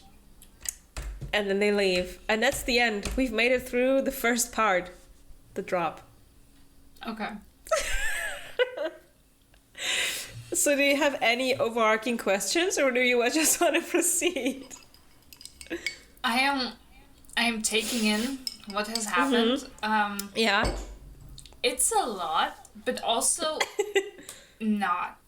Right? When I tell you this part 1, so strenuous to read. Like, I was in the trenches when I read part 1. Yeah, I mean, it also, like, legitimately, it feels like all of this is stretched for no reason. Like, Yeah, I feel like if there had been any competent editor who had, like, influence over what actually gets published... I like that you added the competent. So much of this would have been, like, taken out and changed to be, like, shorter and more to the point. More concise, How many pages is this? Like, 200 pages? I think it was around 300 or 280 like or something. It's 280 to 300 pages is a whole book. There are whole books this length. Yeah. What the fuck? I think it was around that. If I remember correctly, part 2 is the biggest, and then part 3. But part 3 is only slightly smaller than part 2. But part 2 is a big part. Let's get to it. All right, for part 2, the timeline is a little bit more extensive because I had to make this timeline because otherwise I would have not been able to even make this video. So it's getting complex. It's getting complex just to show you. Oh my god, you have this on paper? Oh my god. Yeah. I wrote it down on paper first, and then I made it into the PowerPoint. Holy shit! What is going on? The straight line is a timeline, and again, I've combined lots of different like parts into scenes that kind of made sense for me. So let's start with Hunt, Baxian, Rune, and Lydia. Lydia is like, I have to break these people out, so I'm gonna need help, and she finds help in the Sprite Queen Arythis, who was not kidnapped, was taken as a prisoner in this war that Hunt was fighting back in the day. The only ones who came to help the angels back then were the sprites. That's why the sprites kind of got knocked down and are basically, at the bottom of the food chain kind of right now. And Lydia finds the queen in one of the mystics room that they have in the Eternal City in the palace. And she's like, you are gonna help me. There's a whole convoluted bit of her taking her to a witch and trying to get her to threaten the witch, and the queen is like, I'm not gonna do it, I have integrity. And it was kind of a whole test by Lydia to find out whether the queen, like, where her morals lie. And she's like, I need your help, I need you to do something for me in order to break out these people who are good people. And the queen is like, all right, I'll do it, like, not for you, but I'll do it for the guy whom we're trying to free. Lydia injects a potion, like a very potent potion, into both Hunt and Baxian under the guise of them getting to grow their wings back just to cut them off again. But it's all for this breakout so that they have their wings. So the boys are back in shape. Pollux is very happy about the whole thing, and he's like, all right, I have my boy over here, Mordok, who was one of the Dread Wolves, the evil people, Danica's father. And he's like, Mordok, my boy, you take these Regalist wants to see them. And Lydia's like, I'll help them. I'll follow them. So they go to an elevator, and Lydia, they're like, oh, you know, the woman is allowed to take the elevator. Lydia goes into the elevator with a couple of guards, and Rune Hunt and Baxian, and Mordok and the rest of the guys take the stairs. Now, while they are in the elevator that goes up, Lydia suddenly gets out her gun and, like, shoots the others with a silencer on. And Hunt and Baxian and Rune, they don't know that Lydia is, like... I mean, Rune knows, yeah. kind of. Hunt also finds out at some point. Baxian doesn't know. Baxian's just like, huh? Baxian's like, the fuck is going on? Rune is not doing well. He's delirious throughout this whole thing because he just lost his hand, right? Like a couple days ago. And he, like, lost his hand. It's growing back, but, like... Rune's POV throughout this whole thing is my favorite thing because he's just constantly out of it. So Lydia says, okay, the doors are open in like 10 seconds. We have 2 minutes to get out of here. You go along the hallway, door down the left, stairs down, into the car park, take that one car. And they're like, we can't remember. What are you talking about? She's like, let's go, guys. So they get out of the elevator. Rune isn't able to really walk, so she kind of just takes him on her shoulders, and they're booking it. They're running to their getaway car, which is like a military pickup with a machine gun on the back of the car. Lydia is like driving the car. Rune is in the in the passenger seat. Hunt is just laying down in the back, kind of like like that, and Baxian is manning the machine gun. They're driving out of the palace. They're just driving over people, shooting them, and then while they're on this big bridge that connects the Eternal City, the palace, to the rest of the Eternal City, Lydia's on the phone, and she's like, hey, Deck Emmett, like Deck Flynn, are you there? And Rune starts crying just by hearing his friend's voice. He's like, oh my god, I'm not getting brought to the next torture chamber. Like, I'm actually being saved by my friends. While they're driving through the city, they meet up with them in this car chase. They're throwing weapons left and right. And their plan is to leave together, but they find out, oh, we won't manage because the whole city is in high alarm right now. And at that point, explosions go off, and it turns out that the Sprite Queen Erithus and some other Ophion rebel people, they're blowing up like this big train railway that's called the Spine that kind of supplies the city. They just big explosion, they blow up the whole thing. So the favor of Erithus to Lydia is checked off, it's done. And that kind of diverts the attention a little bit, but still the Asterian guard like knows that there's prisoners on the run, so they try to shut down the city, and in the last possible moment they make it out. Of course. They're not the only ones who are making it out. Mordok and the rest of the Dreadwolves have also made it out. So Lydia's like frantically thinking, how am I gonna get these people to safety? So they're having like this car chase scene throughout the countryside until they see the ocean. Until Lydia's like, I'm gonna bring you to the ocean. I'm gonna bring you to the Depth Charger.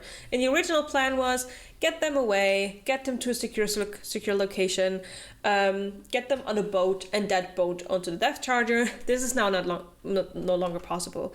They end up in a dead end, and Lydia says, okay, you take Rune and fly him down to the Depth Charger. I'm gonna divert the others, make them hunt me, so you guys get away. Lydia turns into a deer, a hind, and she starts running away, and like the Dreadwolves run after her, and then they end up at this cliff. Now at this point they've made it to the Death Charger, and Rune is like, oh my god, look at her, she has no way to get away from. And Tharion kind of peeks out of the Depth Charger, and he's like, guys, can you please get in? It's like a little bit of a critical situation over here. And Rune is like, no, Tharion, look, you have to save her. And Lydia, like, she realizes I'm gonna get tortured in the worst way possible if they manage to capture me.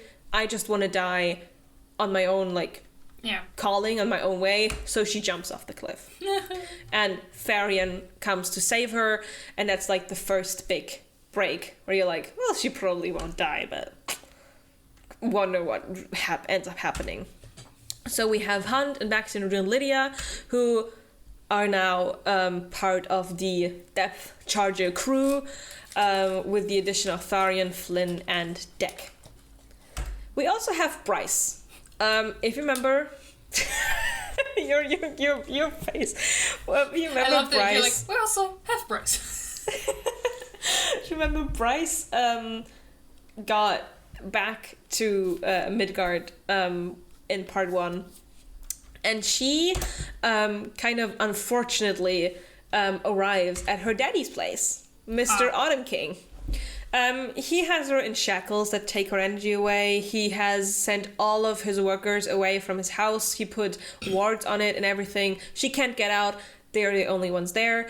And there's this weird, like, back and forth where you don't know, will they kind of form a father-daughter relationship, even though he's kind of a really bad person, but is it like a redemption arc kind of thing? Like, what is happening? He has a dagger, he has a sword, and he tells her a lot about, like, some stuff about his research, and he has, like, this whole thing in his office, and, like, a prism where light goes into it, and then a rainbow comes out, but he has also some stuff of Rune's power, the Starborn power that goes into the, like, it's a weird situation. He writes all of it down in a notebook, and he tries to find out from Bryce, like, where she went, and she's like, well, very convenient of you to imprison me in your house, in your mansion. He's like, well, don't you see it as a way of, like, saving you from the Asteri, because if they can't find you here. And she's like, don't try to be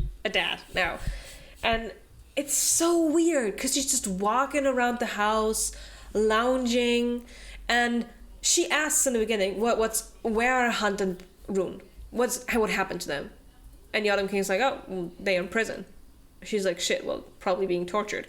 But then she, like, walks around the house, takes a bottle of champagne, drinks it, relaxes, is like, taking a mini vacation? Like, what's going on?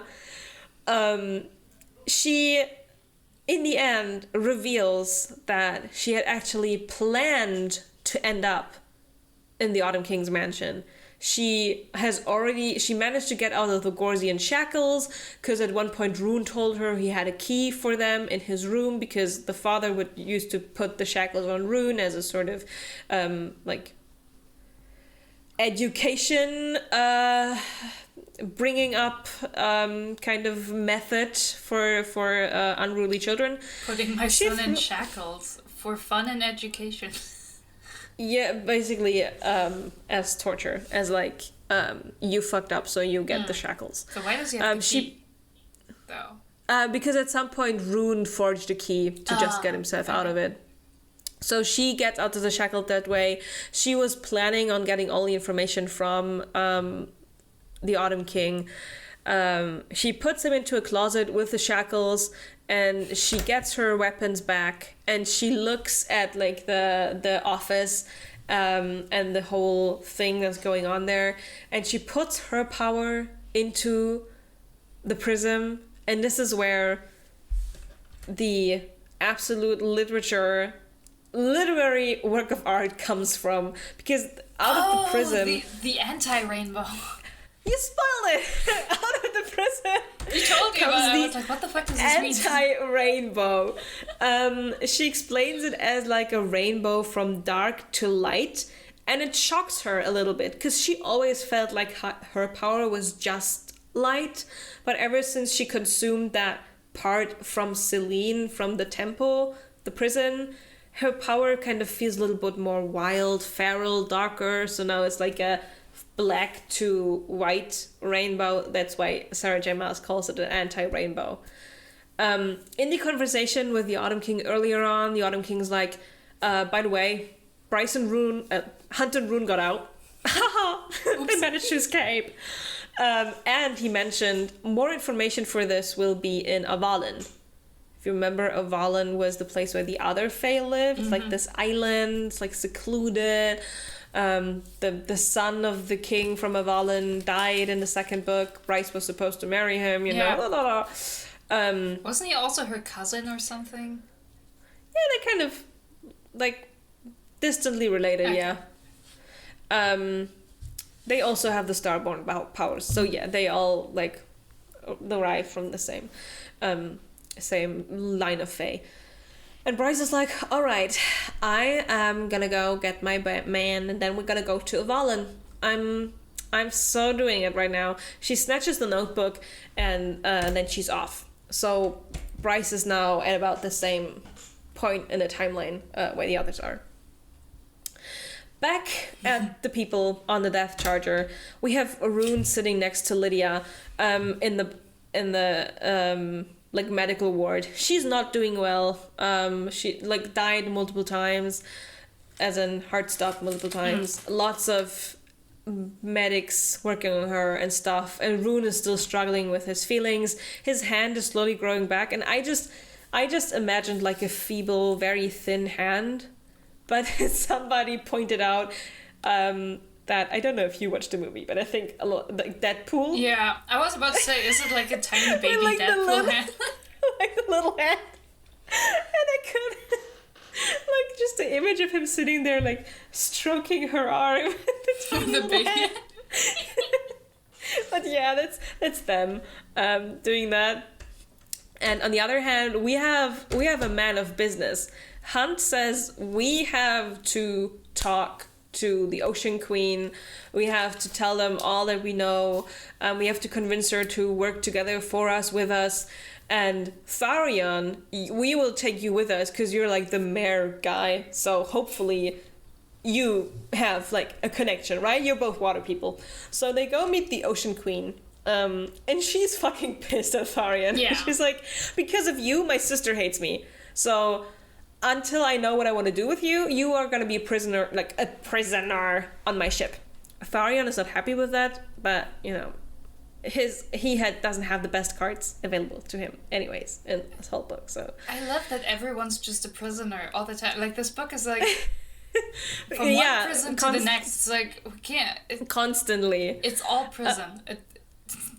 Hunt and Baxine are trying to, like, kind of talk her into helping them and blah, blah, blah. And in just that moment, Bryce teleports into the submarine, into that specific room. And she's like, I'm the one they're talking about. I'm Bryce, queen of the Valbaran Fae. And I'm, like, gonna go into this, right? Because she's the princess of the Valbaran Fae. And she's like, well, there's a king, but, you know, it could be the queen as well. And, like, Hunter's so happy to see her. He's like, oh my god, she's alive, she's well, she's in her usual bullshit. And she and the Ocean Queen, they have kind of this conversation going on, which ends in the Ocean Queen going, I don't want none of your shit, right? But I will deposit all of you when we get to Avalon. And then that's it. Like, that's it. The Ocean Queen isn't really in a position to do any favors to Bryce, but Bryce is very convincing. So she manages to do that. While they're having their conversation, Lydia wakes up and, not even looking at Rune, she immediately runs out of the medical room. She realizes, oh my god, I'm on the depth charger. She runs through the whole thing and she arrives in a school. And she looks through a window of the classroom. There's like 2 teenagers sitting in there. And Rune is like, oh my god, Lydia, I didn't know you have brothers, because they look related to her. And she's like, no, they're my kids. Change the scene. What? So, yeah. Hey, Rune, how do you feel about marrying a woman who already has children? Kind of a MILF, right? Like... We're gonna get to the details later, but I loved your face just right now. To preface this, I actually did not hate this version of the pregnancy trope, because the pregnancy has happened. We already have the children. I also don't think it's like horrible, but I'm also like, why is this happening? Yeah, right. Well, we switch, and you think we're gonna get this huge, heartfelt reunion with Bryce and Hunt, like, right?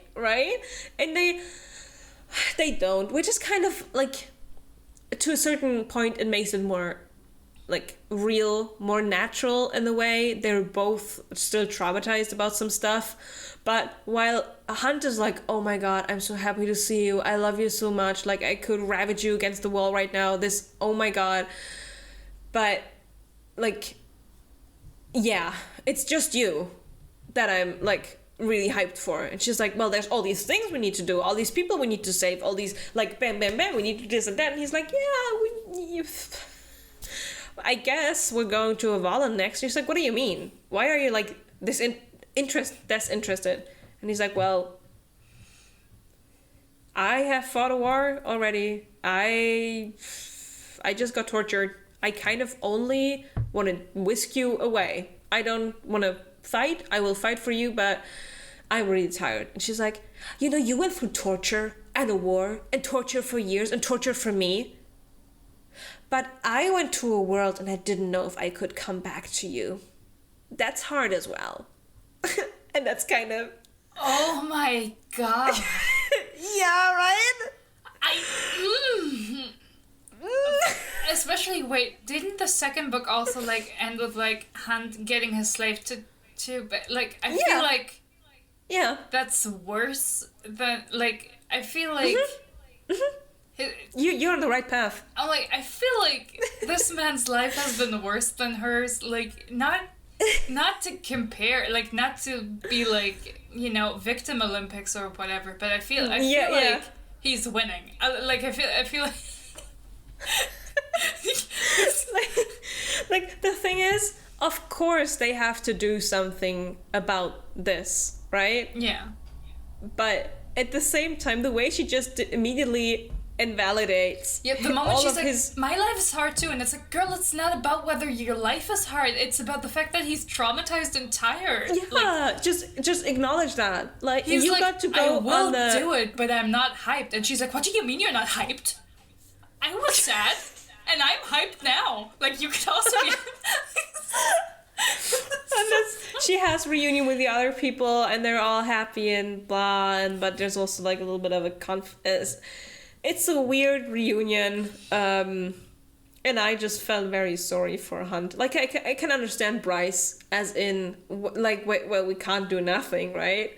But the way she worded it was... Yeah, the way it was worded, it's just like, girl, it's not about you. Like, tough. Maybe read the room before you speak. Yeah, it's tough. And I don't remember whether this was now or whether she says it at some point later, but it still fits, like, it's not a spoiler or anything. She says something along the lines of, well, I need you at your at your fullest, at your full power, after he just confesses his feelings again. And then, like, she quickly goes, I didn't mean it like that. Like, I meant it like, I need you to be well and happy and healthy. But it's like, girl, are there like any consequences, or is Rune just like, well, I love her, but she's kind of mean to me. Well, whatever. Well, it's Hunt, but there is a part where later on he has something to say, but it's like 1 second. And he doesn't even say it to her, he says it to himself. But yeah, it's that was crazy when that happened. So looking at our timeline, Bryce has now made it to the people, and I forgot to add her there. And we are now going to Ethan's timeline, because we might have forgotten the boy. I did, yeah. But unfortunately, he's still here. So, Ethan, he is like, I need to get Sigrid back. She's dead. So my best chance is going to the House of Flame and Shadow and get somebody to resurrect her. That's his very solid plan. Wait, you can just do that? I guess. And Bryce was never like, hey, maybe we should resurrect Danica. I think that was the reason why it didn't work, or why it wasn't possible, because of something to do with her soul or something. But like right after why isn't that standard practice when important people just die unexpectedly? You could just be like, yeah. I don't know. Let's just get him back. Like let's buy a resurrection at the House of Flame and Shadow, you know. Yeah, Ethan is Ethan. He walks down these stairs. It's like very dark, and he bunks his head at the door downstairs. And the person opening the stairs is Jessica Roga. If you remember her, she was Bryce's boss. Yeah. In the first book, and she's like, "Oh, Ethan, hello. What brings you to my door?" And he's like, I need a necromancer." And Jess was like, "Oh, jolly, wow." So, what happened here? Oh no. So Jessica kind of agrees to find a necromancer for Ethan if he works for her, because she's like, Bryce left me. She was a very capable assistant, and I need a capable assistant. So while they're talking and yapping away, and Ethan's like, this is horrible. I'm like carrying boxes for her. All I want is to like I have other more pressing things to do. Jessica kind of talks a little bit to Ethan and like talks to him and tells her story, and this was the most like drive-by lore dump I've ever had. She's like, oh, by the way, I'm actually human. I was a human in a really old city. I actually was a priestess of the really old library. That's why I have those super old books. And when the Fae and the Vanir came to attack the library, I was one of the women who got the books on a ship and sailed away with the ship. And on my way with the ship to the other continent, I got stopped by Apollyon, who was like, there must be something in these books to help us to fight the Asteri. And she's like, no, there isn't. Like, it's just books. And he's like, you're lying to me. She's like, no, there's not. And he's like, you're still lying to me. I'm going to curse you. And that's how she became a witch. Because when he cursed her, some of the magic kind of jumped over to her. And now she has eternal life until she tells him what's in the books.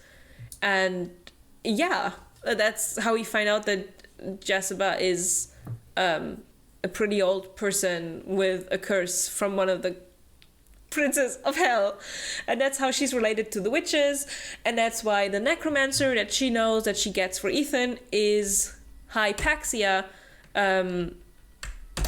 who was the witch that we met in the first two books. I was like, wasn't that the Medi witch from the first? Yeah, exactly. Oh. She's the Med witch from the first book, and then later on. Can she actually do medicine, or does she just let her patients die and then resurrects them? That's actually a fun notion. No, she does actual medicine. Okay. In the middle of, like, I don't remember whether the first or the second book, she becomes the queen of the witches, because she, like, her mother, she's also, I think, half-sister with Lydia, which most weird and unnecessary, like, sibling relationship ever.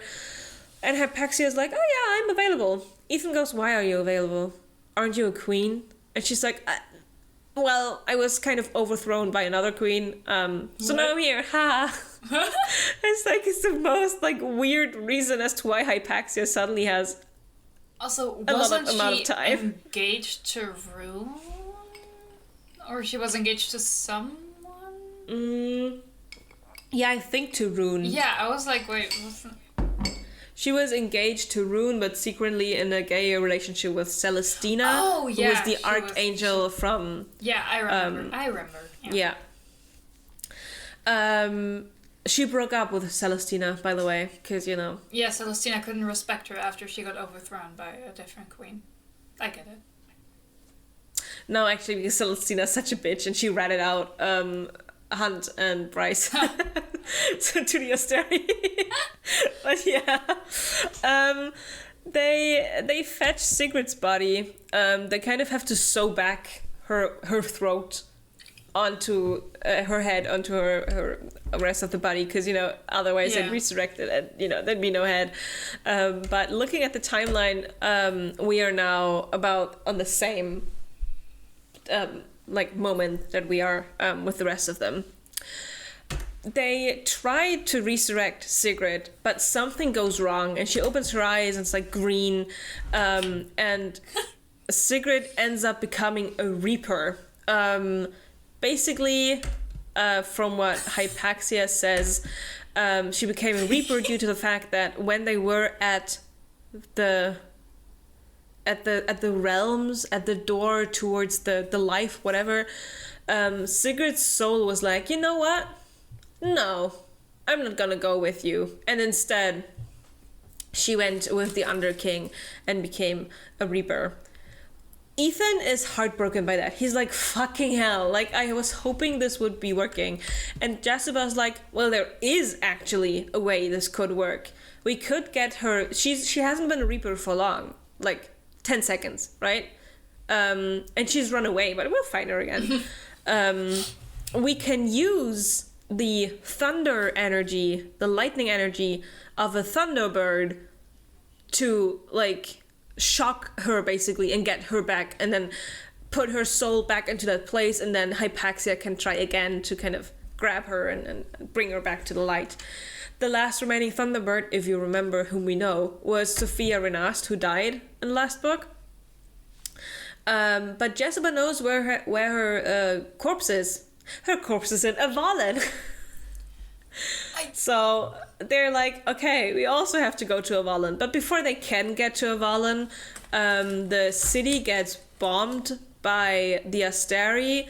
Not the whole city, just Asphodel Meadows again, like the part where the human lives, as a part of, to show them, for the Asteri to show the rest of them that they will not kind of comply with the human rebellion stuff, because, you know, their whole railway was just bombed as well.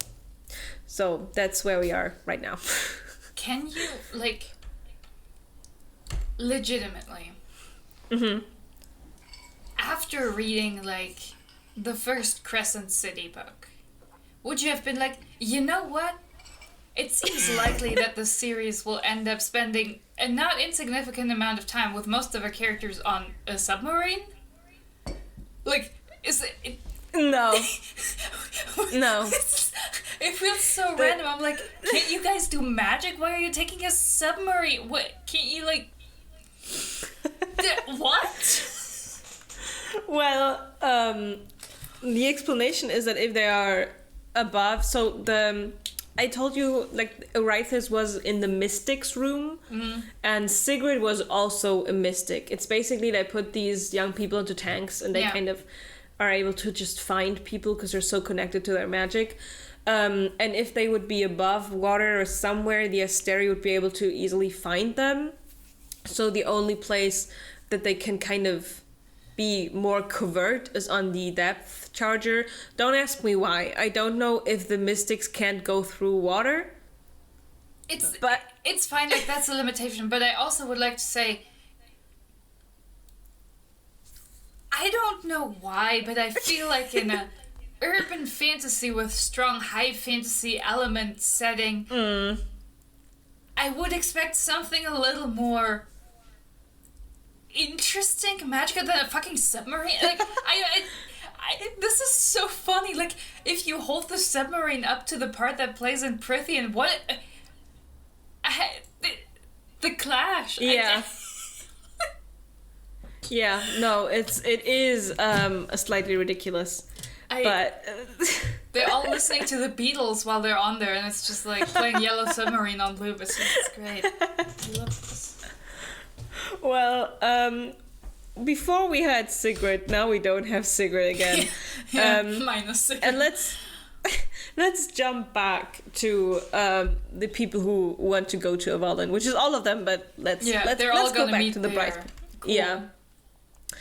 So they arrive at Avalon Island, and the Avalon Island is surrounded by a very strong mist. Like, you can't look through it. The Asteri can't go there. and the Ocean Queen can't go there as well.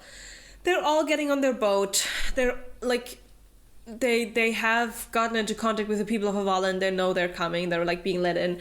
And on the last possible moment, Tharian, who's in charge of the brain cell right now, he jumps onto the boat because he's like, well, the Ocean Queen can't go through the barrier, right? So I'm like Gucci, I'm ready to go. So he goes through the mist, and like Bryce is fucking, it's so funny because Bryce is so pissed with Tharian. She's like, you're not helping the cause right now, you know? You're like you're not doing your thing. You're completely useless at the moment. So just shut your mouth. They arrive at the island, and the overall vibe is they're still in the Middle Ages. They don't have any cell phones. They don't have any signal inside the castle. No electricity. It's just like candles and torches and everything. And it's all very stag themed because like the Avalon king is called the Stag King, and he has like the horns everywhere and stuff, and it's like very Throne of Glass flavored, I would say. And they arrive in the court, and we have the King of Avalon, Morven he's called, and like two evil twins. Morven, Morv, not Morbin. I was like, he's Morven, did you say? It's no. Morbin time. No, with the V, but I think they have a similar aesthetic. No, it's just like a Corvin, but with an M instead. Oh, could be. I don't know if she could think that far. But this part was painful to read. Oh no. Because the whole society on Avalon is like very patriarchal, very back in the like their electricity is not the only thing that's in the Middle Ages. It's time for Sarah J Maas to once again flex her feminism. It is. I'm excited to see how she works it. Bryce wants to enter two places, the Archives and the Cave of Princes. The Archive, because that's where the Autumn King said the old books are, and the Cave of Princes, because that is where Rune, back when he went to Avalon with his friends on his little quest, where he found the Star Sword. So she's like, both of these places will probably, hopefully, reveal information to us. And she goes to the king and she's like, I want to visit those. And he's like, well, first of all, you can't because you're a woman, and women are allowed in neither the Archive or the Cave. Second of all, I will not speak to you because one, you're a woman, and two, you've been disowned by your father. Rune is like, well, would you like to talk to me? And he's like, no, you've also been disowned. So they're like, who of us hasn't been disowned, disgraced, or is not like a fae? Because they also won't talk to Hunt and Baxin, because they are angels, or Tharian, of that matter. So the only one they're talking to is Flynn. That's why Flynn is here. And Morven is like, oh, Flynn, your parents are here as well. I've gave them shelter from the Asteri on my island. And, you know, you guys, you shouldn't become too threatening to me because you know who's also here? Your sister. And then, like, he gets out this, like, brunette woman. Her name is Safia. She's Flynn's sister. And she is kind of a problem on this island because she's a woman, but she's unmarried. And she hasn't, like, married anyone that her father found suitable for her. But that was kind of okay in Lunathian, but it's not okay on the Avalon Islands. So she was like, because she's an unsupervised female. No, but like around. In the super patriarchal society, they don't just make her marry. Like exactly, and they're just like, oh yeah, island, she's a problem, but like, And on this island, they were forcing her to marry one of these twins, and she was like, no, I don't want it. They were like, get over your antics, girly, just marry them. And I think by now his brain cell has left him, but Tharian is like, I'll marry you. So we can get this whole thing out of the way and continue on with the Archives and the Caves, because Bryce has flexed her powers, so the Sathya situation is the only reason that they have, like, can hold over us. So they immediately get married. Okay. Yeah, like, immediately. Like, Morven's, like, trying to call him out on his bluff, so he just marries them on the spot. Yeah, they marry, and beepity boop boop boop boop. And we get to a point where they split up into two teams. This is about the same time where Hypaxia and Ethan find out that the Astral Meadows was bombed. They split up into two teams, Team Archives and Team Caves. Let's talk about Team Archives first. Team Archives is Rune, Lydia, Deck, and Flynn. They go into the archives, and previously they all went into the archives and they found some information which can be, like, summed up again when they look at a map again, which basically says, back in the day, 50,000 years ago. They don't say that, but I guess it's an old map. Avalon wasn't the only island there. There were a lot of islands surrounding Avalon, and there's also no mist, like, drawn into the map. And they try to find, like, older and simultaneously younger maps, and they find a map from about 100 years ago where suddenly there's only one Avalon. So 100 years ago, something must have happened. And Lydia finds a map with ley lines on it, and she's like, well, you know, all the ley lines kind of converge in Avalon. Our Earth magic people, who would be Sathya and Flynn, said that Avalon kind of feels rotten and bad. So Lydia's like, probably something happened to the magic, to the ley lines, and that's why all the other islands disappeared, and why Avalon feels rotten to the Earth magic people. And while they're, you know, having their time in the library, they're hitting it up. They're kind of having their little, I mean, you know, we did fuck in our mind once. I don't remember whether it was here or in some scene of the Team Archives plot, but Lydia tells Rune about that the kids are not Pollux's kid, because that was, like, kind of Rune's worst like thing that he thought of. They are twins, and she got them because Lydia was, as a child, part of a cult that kind of like, they worshipped one of the old gods, and she got pregnant in, like, a Kalan Mai kind of ritual that they did with some other old fae that believe in the old gods. And when she got pregnant from that, she realized she can't just, like, she realized, I can't give my father this child. Like, I can't, once it's born, hand it over in good conscience. Because, like, all of this is fucked up. And, like, that's the moment she realizes it. She can't go back to the Asteri, because all of the alpha holes, they will smell her pregnancy on her.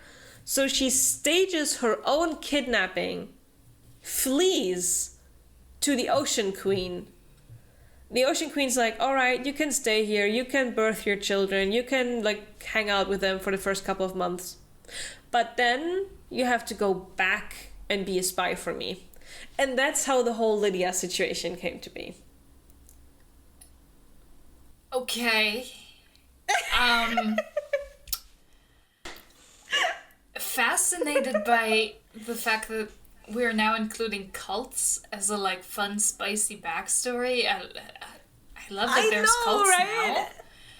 It's so out of the blue. I love that there's, like, now religion in some way enough that there can be cults. I am fascinated. I mean, there was religion, though. They kind of all worship Luna or Solas.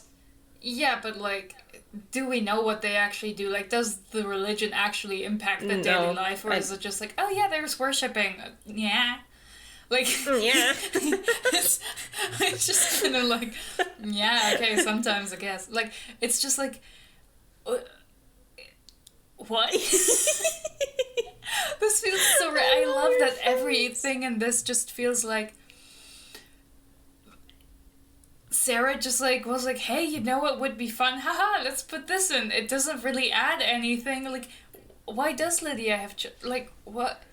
Like, I'm sorry, but like this feels a lot less impactful than if she like believed in what she was doing. Now she's just like being pressured because of her like now she's just being blackmailed into it, which I feel like makes it worse because now it's like, oh, you're not actually like invested in this cause, you're just like forced to be here, like, you know. Yeah, no, I agree, I totally agree. It's definitely a bit of a weird situation that they've got going on, but yeah, that's basically like she reveals that she's doing it for her boys, for her kids. I also, which is commendable, but I also love that Sarah couldn't resist the child thing, making the children not children from like an actual like relationship where she had positive feelings towards somebody, but it's just like from a ritual. And it's like she didn't have a meaningful relationship with somebody and had children because she wanted them. No, it was just like in a ritual. So like Rune's the first one like where she has a really good relationship. Trust me, like he's just the first one. And I'm like I feel like if you're gonna give somebody children, like a part of the interesting like revelation this causes is that somebody chose to have children before and had like relationships that were meaningful, but actually she didn't actually. Yeah. Like, I mean, it's not the only way you can make a meaningful story to have somebody like actively decide to get children and then deal with that. No, but in this situation, it feels like such a cheap cop out to be like, oh, this happens. She has kids because of Spin's wheel, magical ritual Spin's wheel from. Because she was in a cult and Spin's wheel, these kids are like living in a submarine with the River Queen and the Ocean Queen. And they were adopted by a gay mer people couple. Do those gay mer people live in a submarine even though they are mer people and should be able to live in what? Okay. They live there too. They belong to the court of the Ocean Queen. Why does magical people who live in the water live in a submarine and not just in the water in like some magical like way? I don't. Well, I mean, because their adopted children can't breathe on the water, so I guess that's that. I mean, they can do magic like. I know. Magic that makes people breathe underwater, I feel like, is not like some advanced, crazy idea that somebody could come up with. But okay, I mean, she could have also given the children to somebody who didn't live underwater, but okay, it's fine. It's whatever. She had cool. She had limited amount of choices. Yeah. Throughout their many scenes and their canoodling, they kind of realize that Deck and Flynn are gone, but especially Rune, he's like, well, I maybe they're doing some reconnaissance or something. Like, I don't know. And that's where Team Archives kind of stops. I would do a little. The archives? No, they don't. They don't fuck in the archives. That was such an ACOTAR like highlight, you know, when they had library sex. That was just something for it, you know. No, it's not at all weird and inappropriate. Like, yeah, cool. He does lick up her throat. It's like a, but it's outside of the archives. It's in the castle, but outside of the archives. Okay, that's better. Those poor books. You can't do this in a library. How do you like it so far? I am both impressed and a bit disappointed. I feel like it's not as unhinged yet as I expected from the third book after the first two. But I'm also like, I couldn't have seen any of this coming, so I'm not like, you know, it's not predictable weird shit. Okay, Okay, so I'm yeah. gonna... Okay. So that was Team Archives. Let's continue with Team Caves, which is Bryce, Hunt, Daxian, Tharian, and Sathya. Because they couldn't just leave the new girl out and about alone. No, she needs... Because she's a married woman now. Of course. Yeah. So they go into the caves, and inside of the caves we have... Excuse me. They walk through the caves, and inside of the caves we have these ghouls, and Rune is like, oh, he has previously said to Bryce, the ghouls are like really horrible and annoying and dangerous, but since Bryce like has her shiny thing going on, it's like the ghouls are not coming close to them. So as long as Bryce shines, it's fine. The ghouls don't like it. While they're walking, Sathya has a stern conversation with Bryce, because she's like, so what do you plan to do with the Fae? She's like, what do you mean, what do I plan? And Sathya's like, well, you have the sword and the dagger. You are the strongest Starborn Fae that we have. Once dagger and sword are united, so shall the people be. Like, you are the Fae Messiah currently. And Bryce is like, I don't want to do anything with the Fae. I want to be left alone and just not do stuff. And Sathya's like, yeah, but you have kind of the responsibility now, right? Like, you kind of, consequences of your actions. And before Bryce can, like, get into a bigger argument with Sathya, they're being jumped by Morven and the Autumn King. Because Morven is like, I didn't trust you. And you tried to persuade me with the notes from the Autumn King. You had his little book. You tried to give it to me earlier on. And I knew my boy, the Autumn King, wouldn't do that. He wouldn't just give you his book.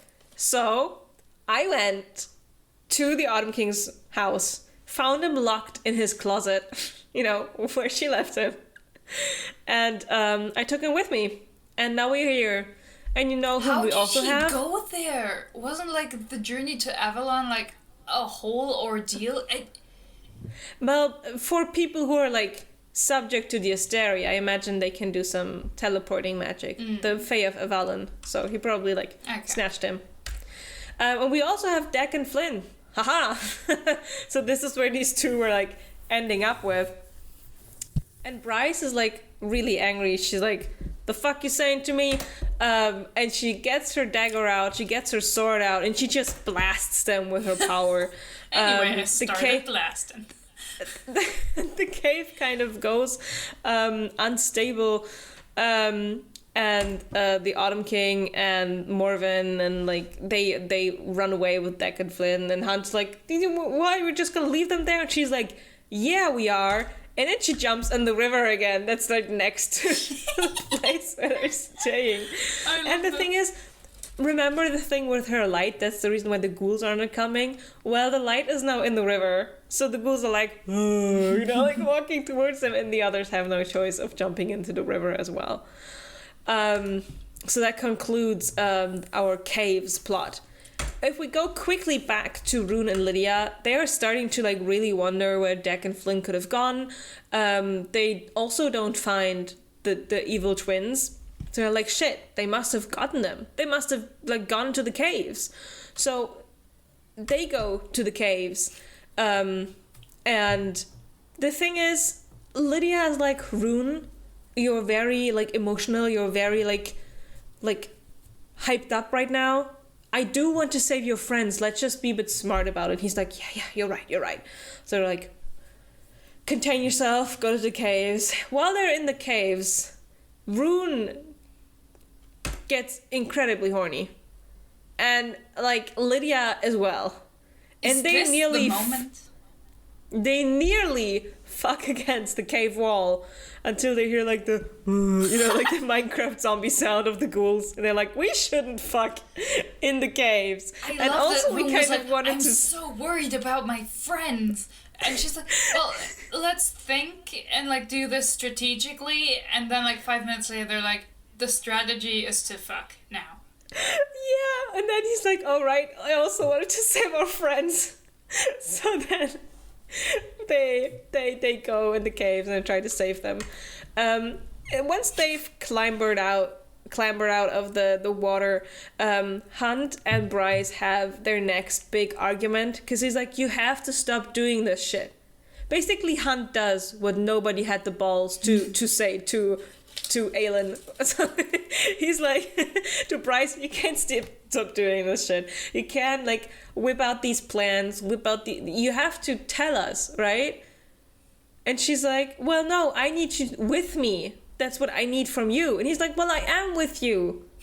And she's like, "Well, you're with me?" And he's like, "Yeah, I'm doing all of this for you." And she's like, "That's not enough, Hunt. I need you to like fight for this cause. It's not enough that you only do it for me." And he's like, "That's the only thing I can do right now. It's the only thing I can give." And she's like, "That's not enough." And then, she's like, "Oh." She's like, she walks away, yeah. and leaves the others behind. At this point, so if earlier the caves she already realized were quite similar to the caves from the ones she was in Prythian, and by now, after they've gotten out of the river, she recognizes these are perfect imitations of the caves in Prythian.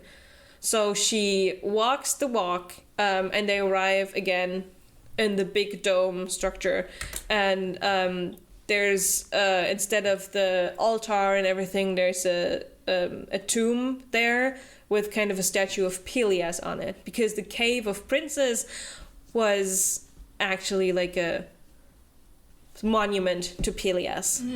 She's fucking pissed. She hates Pelias because of obvious reasons.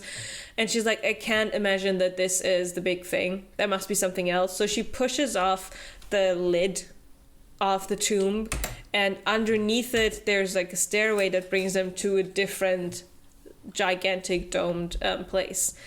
In that place we have a little altar thing. It has a pitcher on it and a bowl. There's like some water next to there as well, and there's like two slits in the ground.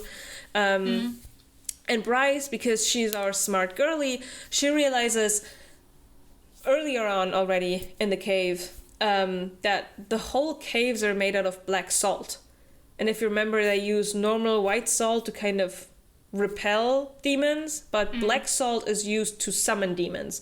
So she concludes that this must have been the place where Helena communicated with Hel, right? Because the water, it kind of flows with the black salt, it dilutes it. If Bryce will drink this water, she will maybe be able to communicate with Hel.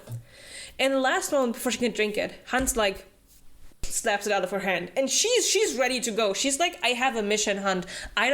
What do you want?" And he's like, "No, baby, we're gonna do this together." So he also takes some of the water. They drink it, and the rest of the crew kind of stands next to them and looks out for their buddies. Well, I love they are doing a drug trip. I love that they're immediately like, "Yeah, we're gonna drink this," instead of like putting the dagger and the sword in the fucking slits in the ground. Yeah, no. They're drinking the water first. Cool. I was also like, this is obviously, like, especially because it says, a big slit and a small slit. I'm like, yeah. We've learned this from Lightlark. Put things into slits and then open stuff. Like, this is how it works, right? So Sarah J Maas, Lightlark fan confirmed. Oh well. And they have the out of body experience, and then their souls end up in hell. And they walk around for a little bit and like la la la la la. And then they meet Idas and the rest of the princes of hell, and they're like, "Oh, Bryce Quinlan, you took quite your time to get here." To sum up this whole interaction, there's two main informations you need to take away from the hell plot. Number one, Idas explains, or was it Apollyon? I think it was Idas, explains what happened with Thea and her power and all of that, because they need kind of Thea at her full power. But she decided to split it up into 3 parts. One part went to Helena, one part went to Selene. The Helena part Bryce already has because of The horn. her bloodline. The Selene part Bryce actually got from the temple in Prithian. So we already have 2 parts of power from Helena. And then they're like, oh, and Helena put her last power into the Star Sword. Great, right? No, not great. Because the power isn't in the Star Sword anymore. They don't really know where that power is. So it's like, okay, our next plot point is for Bryce to get that last third of power, because she needs to be like fully leveled up, like Super Saiyan level, to fight against the Asteri. I love the implication that power just like is like an object you like can splittable? put somewhere, and not that it like diffuses if it isn't used. Like entropy, like no, it's just still there. Don't worry about it. Yeah, no, it's I mean, that's the least questionable thing. I just love this slide because it's like Professor Idas explains. And the second important part from this hell thing is that earlier when Hunt was imprisoned, Idas was making a weird comment towards Hunt's heritage. And Hunt was like, the fuck do you mean? And Idas was like, oh, it's too early to tell you. Whee! He like disappears. And now Hunt is like, yo, what is going on? Who am I? What's what? So they say, Hunt, how do we explain this to you? Is he the you're son kind of like Helena and Idas? This is like no, okay. It's in my opinion it's better. Oh God. Apollyon goes, you're kind of my child. And Hunt is like, what? And then Thanatos is like, well, you're kind of my child too. And it's like, I have 2 dads. And they're like, listen, Hunt, you were made as a battery for Bryce. And he's like, what do you mean? So they go, okay, Hunt, so we need it in case Bryce doesn't find the dead troves, the horn, the harp, the mask. We needed somebody to be able to charge Bryce up. And we tried this with the Thunderbirds. We made the Thunderbirds, but the Astari caught wind of it. And they killed the Thunderbirds. So we were like thinking of what we could do. And while we were thinking, one of the scientists, an angel working for the Asteri who was investigating the Thunderbirds, because he was like, why did they suddenly disappear? Like, what happened? Got in contact with the Princes of Hell. And he's like, hey, I want to defect. I want to work for the good guys. Like, what can we do? So the scientists found another angel, Hunt's mom, and they got a baby together. And, the Princes of Hell also put like their power into the baby through science with the scientist. And that's why Hunt is like this sort of super angel. And the Astari didn't question why Hunt is so powerful, because they thought, because the Astari have their own breeding program, they thought, and Hunt's mom was involved in their breeding program, they thought that they just finally made it. They finally made super soldier. But it actually, the Prince of Hell put their power into Hunt, and Hunt's lightning is actually called Hellfire, and I think it's Apollyon's power that Hunt can use. And like they talk and tell him, and they're like, I think it's Thanatos who says, and you still like bear that mark of your oppressor. And Hunt's like, well, I literally can't get it off. And they're like, well, they tried to put collars on us, but they don't work on the Prince of Hell, and you are also of Hell, so it shouldn't work on you either. And he's like, well, sucks to like, but it does though. Yeah. So yeah, that's Hunt's big family fuck up. Explain. I am obsessed. This is the funniest thing. I also love that Sarah was like, we can't, it's not enough that this woman would fuck one prince of hell. It's not good enough. And it's weird if they all fuck her. That's it. We can't do that. We'll transfer power through, checks notes, science. Yeah, it's like either I didn't understand it or I just didn't get it. What do they mean he was meant as a battery for Bryce? He was born like way earlier, right? He's way older than her. It's they also say that. They were like you wouldn't know Bryce would come along because or like somebody who could wield the power like Bryce does would come along. And they're like, yeah, it was just luck. It was chance. We were trying and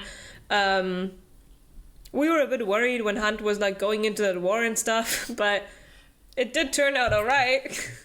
I love they were just like, listen, we're just big fans of science. We thought, we might as well try. Like, it's like it men in sounds like STEM. a fun time. What do you mean? I know.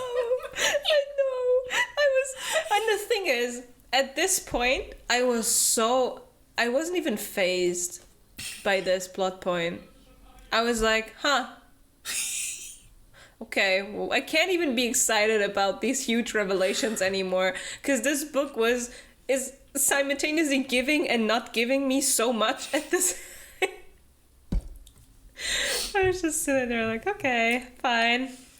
I also love that Sarah wasn't even like, yeah, one of the princes of hell has like prophetic power, and he knew that someone like this would come along, like Bryce, and we needed to they were hoping. Yeah, they were hoping. So we needed to be prepared. No, they were just like, well, I mean, we've gotten so many like losses. We had to win at some point, right? So we had to get lucky in some way. So like, yeah, sure, it'll happen. Maybe. I also love that they made the Thunderbirds, but they didn't really like. Oh, all of them died. Well, I guess what a bummer. Yeah, I love that they weren't like, we should make more. I also love that it's like, how did you make them? The same way I'm like, wait, what do you mean the Daglan made the Fae? Out of what? How? What is this? The Daglan made the humans. They didn't make the Fae, I think. But also, how they make the Fae? Did they literally just take dirt and like give it like what is this? What's the story maybe here? the Fae already existed and then they just came to that world. Like they did with Midgard. Yeah, the humans existed in Midgard how before. did they make the humans? What are they made out of? That's true. That's the next question. Like, does evolution work for every other animal? And like they were like, apes look funny. These. Let's make something like what's the story here? Wait, huh? I guess we'll never know. This opens up so many questions. I also love that it's like, yeah, we had to give Hunt a lot of power, so we all got together and like in some sort of power of friendship move channeled all our powers into this baby. Like, yeah. It's not even it's that crazy. he could be a hero and like help them, just so that he could be like a battery for somebody else who could eventually do something. Yeah, and the fact that they would fall in love is like chance as well. It's like Hunt is like, wait, is all my attraction and love for Bryce like premeditated? Is it not my own? And they're like, no, it's just a lucky coinky doink, insane shit. I love this. They were like, listen, you can just imagine that they have like 1,000 other plots like that going on at the same time, and this one happened to work out. They have like a bunch of shit going at the same time. Most of it fails, and they're like, dude, this worked out. Like, guess we're just lucky. And like in the back room, like hidden behind a curtain is just like just a heap of like documentation of like other weird fucking ideas they've tried and like what went wrong. They have like this roster from A to Z, and they're like, They're we like, can throw away all the other plans. You're like in an Excel table where like you're not even plan Z, you're plan like FG, you're yeah. It's just like, yeah, it's It's some You insane try shit. your best, and like if you don't succeed, you try again. It's just like, over and over. Just do some weird shit. It's fine. Make a new baby. It's science. Well, Apollyon goes currently the only option we have, since you don't have all the dead troves. She only has the horn on her back. It's get to the Nena Rift at the North Pole, open it up, and let us, the army, through to march to the Asteri, because we're the only people so far who've ever killed Asteri. Well, Nesta has as well, but no silver let beans. us through. Yeah, no silver beans for us. And then that's it. They're slowly fading, as in the black salt is kind of losing its effect. And when Hunt and Bryce wake up, they're in the middle of an epic fight.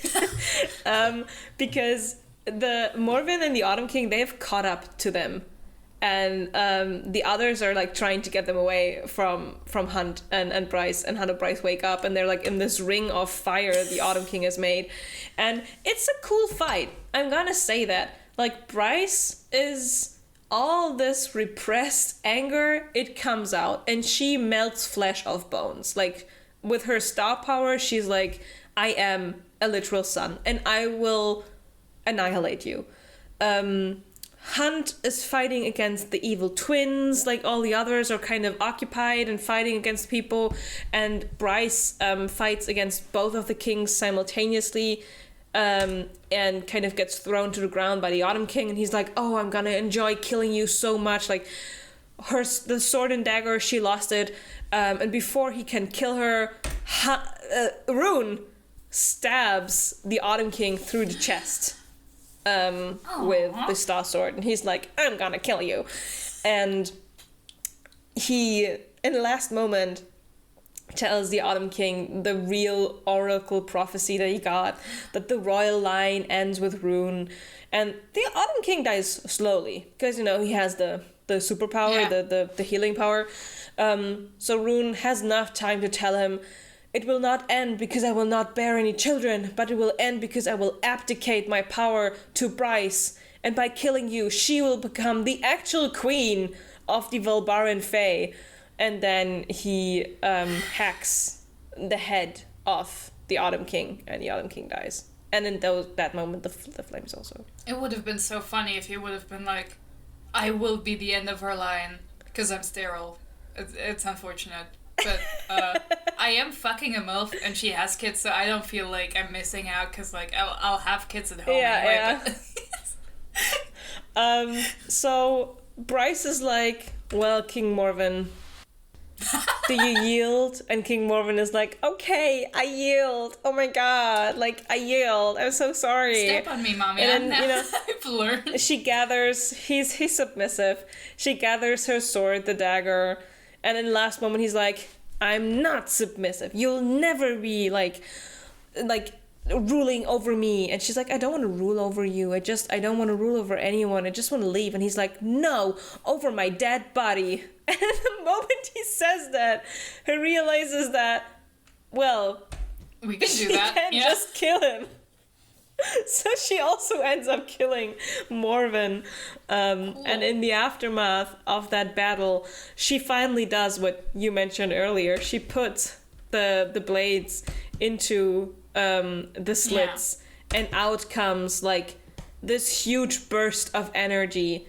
And we've immediately solved the plot point of finding the third part of the power. Because Bryce now has all the power, and while she puts her sword into the ground, the whole island kind of starts to grow, and the place that they are at kind of bursts through the ground. The rest of the islands come back. There's grass and flowers everywhere. The castle crumbles in on itself and kills everyone it's in not, it. Yeah. it's not sad and gray anymore. It's sunlight and like a paradise and like a reverse rainbow. But the humans died, you know. Yeah. So. Oops. Because they finally have a signal again for their phones, and that's when they find out that Asphodel Meadow was bombed. But you know, Bryce and Rune, they have a nice hug together because they're like, oh my god, finally our toxic father is dead and we're freed and everything is great. And that is actually where we're going into the third part. I love that, you know, Sarah J Maas has decided that, like, there isn't really any appeal to having your heroes win through, like, intelligence or planning or anything or preparedness. Yeah. It's all about power, and, like, whether you're powerful or not is just kind of a matter of, like, your birth, your circumstances. Mm-hmm. Cool message. Love that. You know, cool implications. I stand.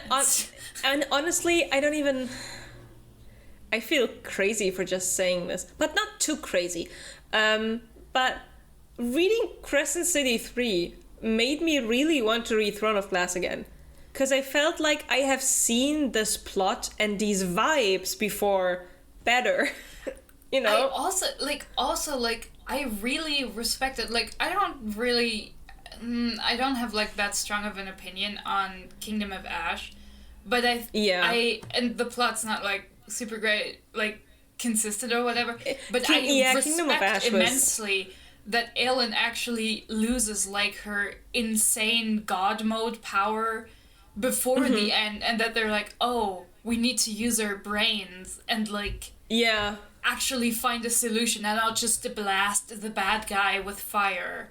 Like, I respect that she just like, you know what, it's actually not super satisfying if the conclusion is just, you know. Yeah. It wasn't, and it also wasn't the typical, oh, she loses her power and afterwards we're immediately at the happy end kind of, oh, she's now it's like nerfed. But it's a genuine reason why they have to, like, take all of their brain cells, sit down and... And, like, at the end, like, they win with the power that's actually theirs and that they have worked for. Yeah.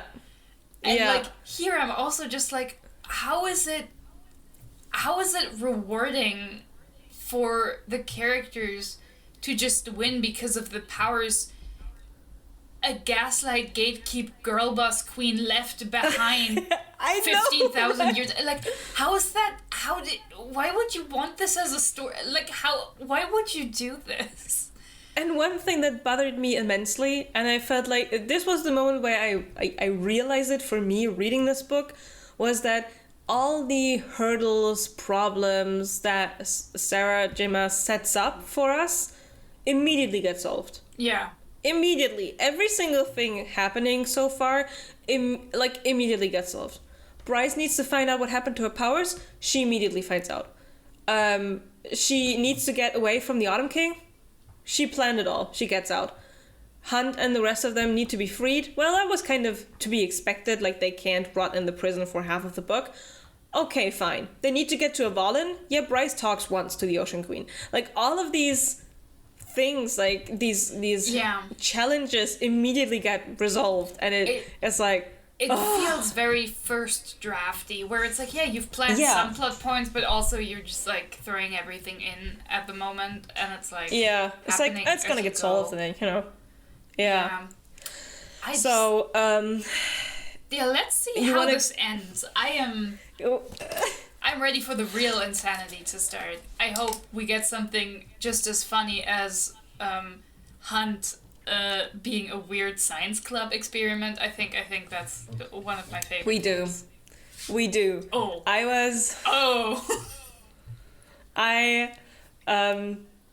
I'm gonna, after this is done, I'm gonna after we're done with recording, I'm gonna play my voice messages to you.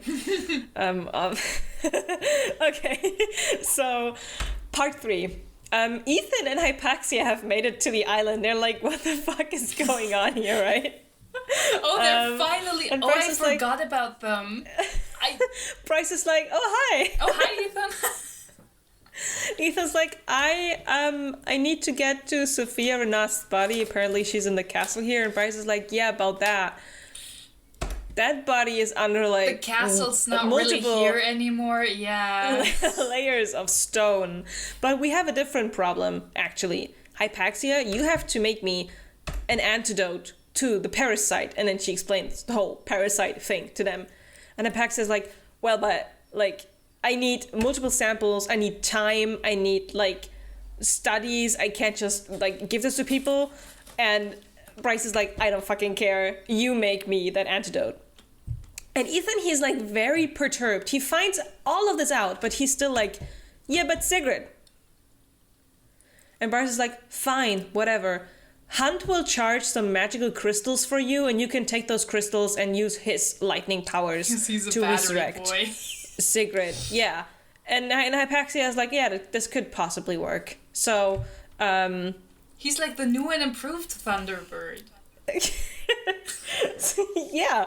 So basically their big plan is get the people that they love to Avalon and gather allies, open the rift, and fuck shit up with the Asteri. And also it would be really nice to get an antidote to a parasite on the side. So Baxian becomes the new leader of Avalon, kind of. He becomes the babysitter. He has to look after them. Another person who stays on Avalon is Cooper. Cooper was the child that gets adopted by Bryce's parents at the end of the second book, who was the small brother from Sophia, who played a big role in the second book and is only now appearing in this third book. I mean, he didn't do much, but he was like the MacGuffin everyone was after, yeah. Yeah. The sexy man. The most underused character in this whole trilogy, Fury, arrives the first time. Isn't she Bryce's friend? She's Bryce's friend. Yeah. She's together with Bryce's other friend, June, who's at the ballet. And Fury is like built up as this super badass, secretive, like super fighter. Like Bryce is like, this person is big. And I don't ask Fury because I think she would have to kill me if she just even thought about telling me who she is. We are not utilizing her in this war. She drives a helicopter. She flies it. That has June and, Cooper and Bryce's parents in it to Avalon. That's the only thing that Fury does. This character who's supposedly like on the call list of every single government leader on Midgard, she's flying a helicopter. Piloting helicopters is very hard. There's not a lot of pilots. Yeah, I mean, true, it's hard work. It's but yeah, they're staying on Avalon. They're not involved in the big end fight. We have Rune, Lydia, Tharian, and Safia who get sent to Lunathian to gather allies. Rune and Lydia are going to the Commotium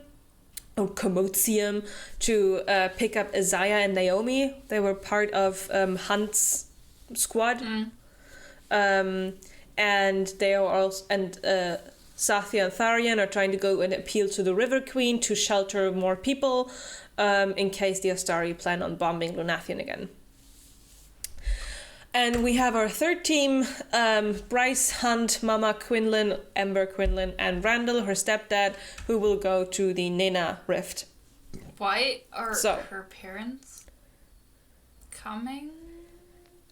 Because Bryce wants them to come. I mean, Ember Quinlan is like shown as this badass woman, and Randall actually was in the army as a human and as a good sharpshooter. So there's like, maybe there's some. I guess I'm also still impressed that like guns do anything to any supernatural creature. They have like these special bullets, I think, but I'm still, like from special metals. It's very funny. I know. And it's just funny to be like, here's this guy who can like melt people or whatever, and like here's a guy with a gun. They're equally as dangerous. Yeah. It's a fair fight. Yeah. Let's start again with Ethan and Hypaxia. So they are trying to make the antidote, and Hypaxia being the woman trying to revive the. Yeah, but Hypaxia has to make the antidote. So it was kind of that Bryce gives them the crystals in order to revive Sigrid, but also so that they make the antidote. Oh, okay. So Hypaxia, being the woman in STEM, she's like, we need to do some experiment, different samples. She has Ethan run around the city and like fetching water. And then she's like, you know what? We need actually a control group. So and then through some convoluted, oh, they're alive, they're not alive, blah, blah, they conclude that they can take Ethan's blood and subtract a Reaper's blood. And they just fetch a random Reaper who comes and gives them his blood. And then the difference between it would be the parasite. That's what they come to agree with. First of, how do you subtract the blood from each other? Second of, don't ask me. The Reaper's but the body of a Reaper is still like a body that used to be alive, right? Like, I know, but don't ask me. Okay. Don't ask me anything about this because it's not explained. It's not explained. Nothing. I'm gonna go to my lab and subtract blood from itself. It's good job. Ethan is like pondering away, and he's like thinking about Sunball and his friends again, and like being a wolf, and he's like being eaten up by grief and the cigarette thing, and suddenly Hypaxia is like, I made the antidote. But she's like, Ethan's it's very thinking about the epic highs and low of high school softball. He's just a Sunball player. The triumphs and defeats of Sunball. But yeah, she's like, okay, so he's like, that's great, Hypaxia. And she's like, yeah, well, there's some downsides. It's highly unstable. I don't really have a lot. I have 24 batches, and I had to use all of the crystals that were charged with Hunt's power to make this. So again, no secret resurrection. And he's like, ugh. Maybe just let her die. Right. She didn't want to come back. Like, she legitimately could have, and she was like, no, I don't want to. What are you doing? I know. And then he's like, we actually have to test this on somebody, right? I will test it on myself. And before, Hypaxia can go, oh no, I should do it, blah, blah, blah, he just chugs it. And he has the Super Saiyan, moment where suddenly he smells more, he hears more, he totally wolfs out, he switches wolf man several times. He now has ice magic. And Ethan is a changed werewolf. He's a changed man.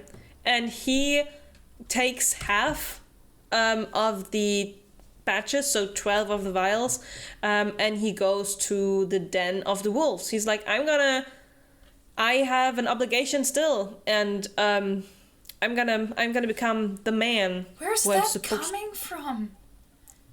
I don't know. He doesn't want to lead the wolves, but he feels like they have the obligation to know what is happening.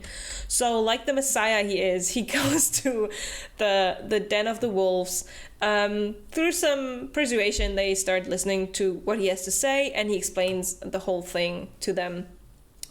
And just as he's trying to win them over, Sabine comes onto the scene with Sigrid, and they're not necessarily lying about what he has done. He's like, shit, all of what they're saying is technically true, and it makes me look really bad. But they're talking about what has happened so far and what Ethan has done. And another person that's with them is the astronomer, and he is the one who kind of lies. He's like, oh, they stole this woman from me, which implies that he has owned her, which is not really that legal. But while they're trying to know, first the crowd was, yay, Ethan. Now the crowd is like, nay, Ethan. And then the prime of the wolves waddles in, like a very old man. And he says, I've told this Ethan before. I've told this to Connor before, and I've told it to Ethan again. But these boys, they're made to lead the wolves. And I'm gonna make Ethan the new prime. Not Sabine. Not this weird Reaper baby over there. But Ethan. And let me take a quick sip. They kind of that kind of doesn't go over well. Oh, really? Because Sabine is like, no, I shall not accept that. So Sigrid kills the Prime. She just sucks the soul out of his body. In a fight, Ethan kills Sabine. And Sigrid ends up killing the astronomer as well. And upon seeing like Ethan at his full power and everything, she decides to just fuck off. She's like, so, I'm leaving. Yeah. So now all the other wolves kind of submit to Ethan, and they do this weird thing where they're all baring their throat, and he like holds his mouth over their throat as a sign of submission. All of them? Like, he goes around and like, okay. That's so weird. And, or at least 2 of them. Like the first one, who's kind of being built up to be his love interest, and one of the commanders do it. And then he's like, I have all of these vials of antidote. I'm gonna like distribute it to you. And all the wolves get like these cool new powers. Only for them to be like, alright. And they leave. Yeah, I'm just like, why the fuck did he do that? Like, they leave. They're like, we don't want to fight. We're scared. We're gonna scatter and yeah. Call us when you're done. Basically. I'm just like, Ethan is just very stupid. I feel like I don't understand what internal thought process would even make you do this, because like there's very little antidote. We have to fight the Astari. Wouldn't it make sense to like strategically employ this? I mean, he couldn't know that the wolves would run away, but he could highly suspect it. But also, right? It's like he could have been like, you only get this if you swear to help me. Like, like, it's not hard. But he doesn't. Like, he doesn't because understand. He thinks they should get it. Yeah. While all of this happens, he hears a oh from far away, and he's like, "That's my brother. Wow. I have to go to the Bone Quarter because Connor is calling for me." And this is where we're about at this time frame for Ethan and Hypaxia. Okay. Let's switch to the Gather Allies crew, because that's pretty fast. Yeah. Tharian and Sathya go to the River Queen. She's fucking pissed. Yeah. She's like ready to claw his eyes out, but Sathya is like very like what's it called?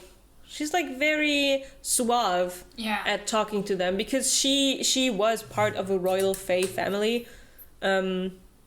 So she kind of has been brought up to do that, and she manages to talk to River Queen into at least helping the helpless and like, you know, taking them with them. Rune and Lydia, they go to the Commotium, but Isaiah and Naomi aren't there. And while Lydia and Rune are there, they get a call and find out that Pollux has kidnapped the children, Lydia's children, from the Depth Charger. How? And is now holding them hostage. How? I don't know. Like we find out later the Ocean Queen is fucking pissed that he managed to get them out of her safety. Dumb question, but how that would you she even provided. know which kids are those? Like, I feel like there's a lot of different kids. Well, I mean, they have quite the resemblance to her, so. And I mean, he must have had people inside. I guess, yeah. That's so random. Interesting. But yeah, that was the Gather Allies plot. Cool. Bryce and her gang, they arrive at the portal on the North Pole. It's all very cold and drab. This is just like Bryce's family trip, like her boyfriend, her parents. It's just like, cool. There should be a lot of guards there, but they're not, which they find highly suspicious. And they're like, oh no, what is happening? But they go to the portal, like nobody's there. Yeah, I did that. They go to the portal, nobody's there. And Hunt shoots his power through Bryce, like they did with the last time, right? And she shoots the power. Now I know why you're laughing. Okay. I'm just like, no, it was like new Sarah J Maas sex euphemism. Yeah, right. And she opens the portal, but she doesn't open it to hell. She opens it to Nesta's living room. And Nesta's like, the fuck you doing here, girly? Like, what do you mean? She's like reading a book on the fireplace. And now they're on a time schedule because as soon as she opens that portal, she sees through the windows of Nesta's living room that the stars are like going out, like a dark force is coming towards them, and Nesta's like, reason's coming to get you, and you're like, you know. So Bryce is like, please give us the mask. Now, in this situation, Bryce is the only person who can talk to Nesta. All the others are like, what the fuck are you talking about? Because Bryce suddenly speaks a different language. And Nesta's like, no, I'm not going to give you the mask. Yeah, Bryce is like bleeding. He's like, I'm going to give you my parents as collateral. You take them, I get the mask, and when I bring it back to you, I get my parents back. And Nesta's like, no, I'm not giving you the mask. So Bryce is fine, don't give me the mask, just take my parents. I want to know that they are safe. And they're safe with you. So keep my parents. And, you know, like, Reason is getting closer. He's, like, looming over them, kind of, sort of. And in the last moment, Bryce goes, you know what? Nesta goes, you know what? You get the mask, and I'll take your parents. So Bryce, with the help of Hunt, pushes her parents into there because Hunt has kind of, like, gathered what they're talking about. And the moment Reason barges through the windows, the portal closes, and it's just Bryce and Hunt. And I like the idea that Reese like continues with his momentum and just like crashes into the wall like comedy style, like just straight up splat on the wall. The moment I couldn't understand is we have seen Reason repeatedly just winnow between these places. Yeah, that's also and true. Just be very fast. Was just and this time he's like, she was just like, let's see what happens. Ooh. Yeah. Like really. And this time because Sarah J Maas had to like build this drama, she was like, "Ooh, he's flying manually like, to the House of Winds," and yeah. While they're there, the portal closes. Bryce kind of tries to gather herself, but she doesn't really have time because I miswrote. It's not the hawk, it's the harpy. The harpy lands, and she doesn't look well. She's completely like white, ashen. She has been resurrected by Yasteri, but not really. It's not going well. Yeah, and while they're looking at the harpy to fight her, there's also suddenly Isaiah, Naomi, and Celestina arriving at the scene. It's like, fucking hell, we don't need to fight against all of these people. So Bryce just nilly-willy puts on the mask and kills the harpy, which makes the other three very cautious of them, so they don't immediately attack. And Hunt, like, really wants to kill them. Because, like, think about it. Celestina fucking ruined his life because he had to go to the prison again because of her, was tortured. And overall, they just all of them suck. Yeah. And Bryce is like, no, Hunt, that's not you. And that's the moment that I mentioned earlier on. It's the one time where Hunt is like, he has never held anything against Bryce. All the things she did, but in this moment, he genuinely hated her. Because she is allowed to go around and like kill people who've done her wrong. But now he isn't. Can't. Yeah, he's not allowed to. Yeah.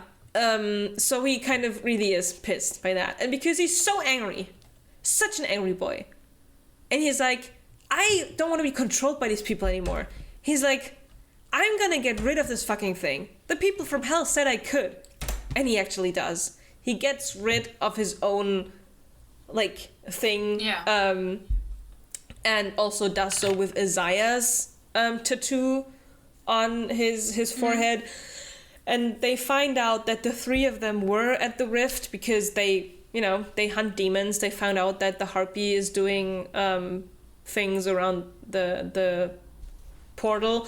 So that's why they were even up there. And then they noticed Bryce and Hunt. And it was purely by chance. But they're like, yeah, we're kind of here to help, I guess. You fight against the Asteri. So Bryce says, okay, I actually had a plan for you. That's why I sent Rune and Lydia to get you. remember all of the wings from all the fallen angels in the throne room of the Asteri? Yeah, we're gonna need them.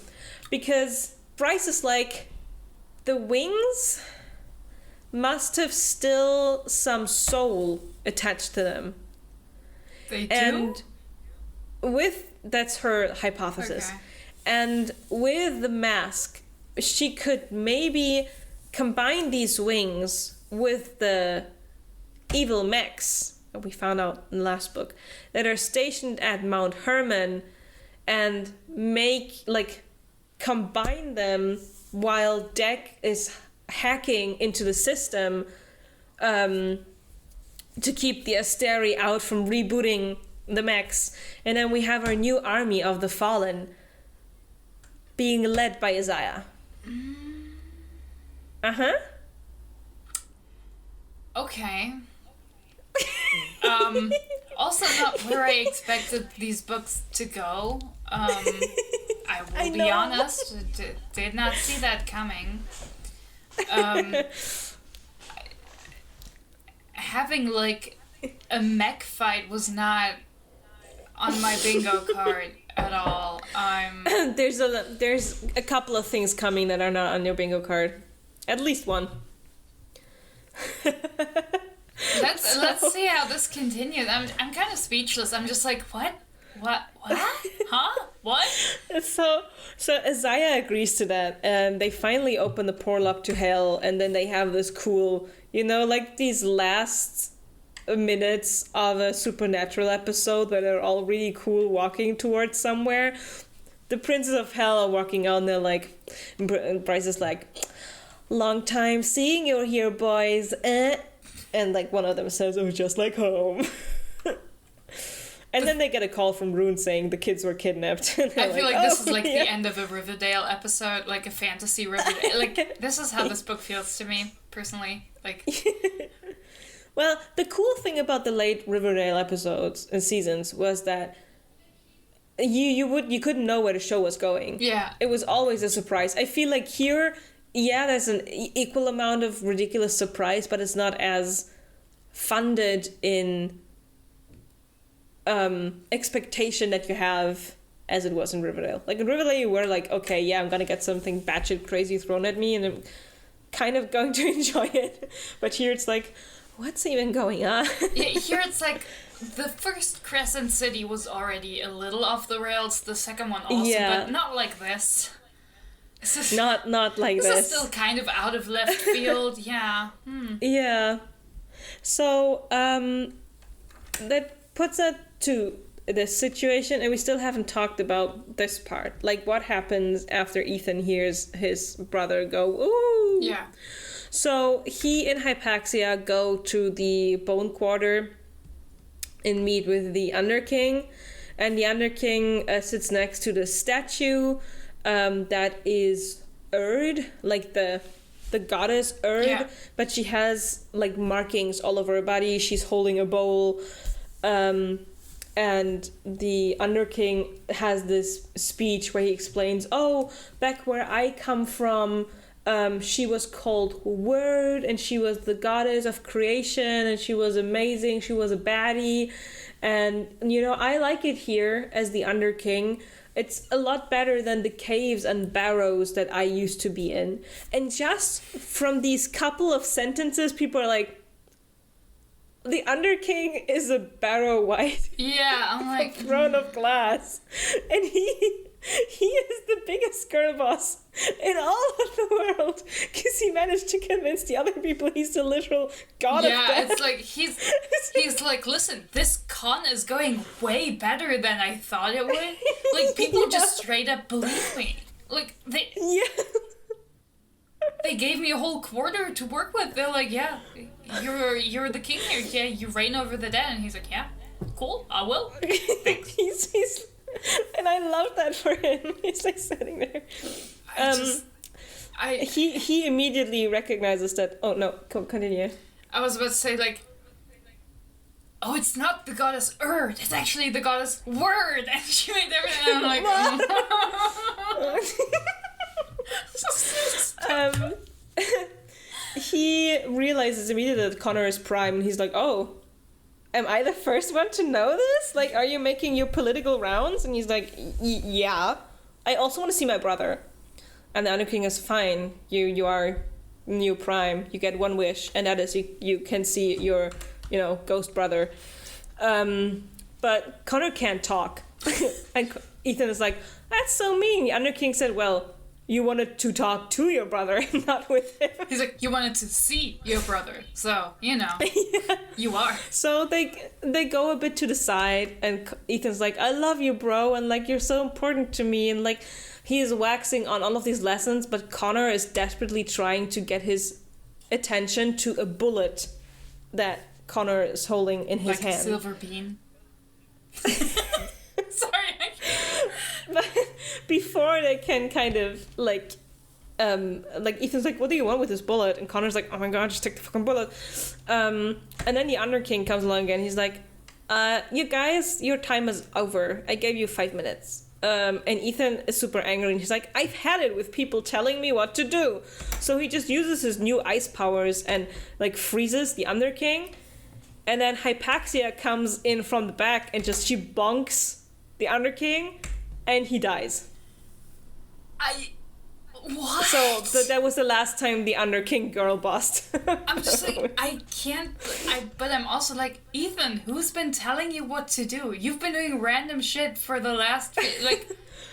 Ethan is the only one who's doing what he wants. Yeah, I'm like, literally. Who is even, like, you're not doing what people do. What are you talking about? So, Jessica also was with them, and she's like hiding behind a pillar and comes out, and she's like, you know what that now makes you, Hypaxia? Makes you the new head of the House of Flame and Shadow. Surprise! So cool. Hypaxia is now queen. She makes it so that Connor can talk. She's like, you may speak. And Connor explains to them that this bullet is a magical bullet, and that all of the souls that are still in the Bone Quarter will sacrifice their second light, which is the thing that they get at 1 quarter. Yeah.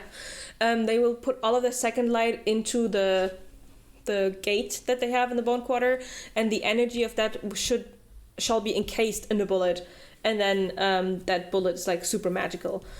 So they do just that, I was like, why does Connor know what's going on? Like, how much news is he getting? Apparently at some point they promised this to Bryce. I don't know, to Danica. No, I think to Bryce. And all the souls and Connor go into the gate, and there's a little bit of light. Ethan opens the bullet, puts the light inside of the bullet, and then he takes the Godslayer rifle from Jessica. Like, she gives it to him. He goes on his merry way. We switch to Tharian and Safia, who are being harassed by the Viper Queen, and one of the soldiers that is with her is a dude that Safia knows, and maybe Safia was also in love with him. We don't really know, but he's under the poison influence. And before they can do anything, Ethan and Hypaxia come along, and they kind of scare them away, and that's it. Cool. That's it. Now we're at the last stretch, basically. Okay. I'm just like, I'm also at the point where I'm like, I guess this may as well happen. Like, just... You're like, why not? Like, Ethan's, last plot point, the dead are giving me a bullet fueled by the souls of the, undead kind of to kill God with. Like, what is this?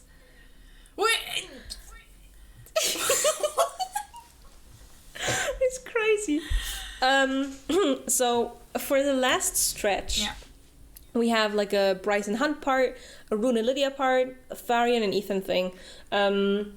Let's focus first on the Bryce and Hunt part. So, this one.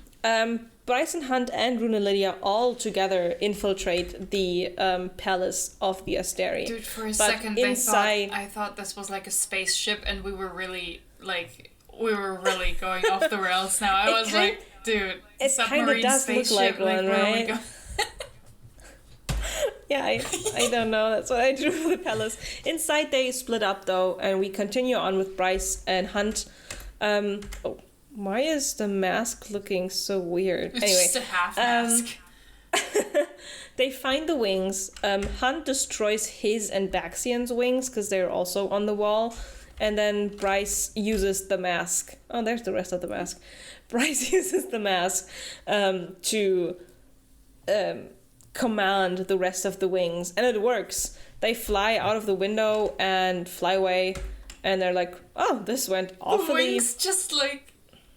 Yeah. The pairs of wings, they just fly away. I know. This is like a cartoon. Like, yeah. This is like a visual gag. Why would you...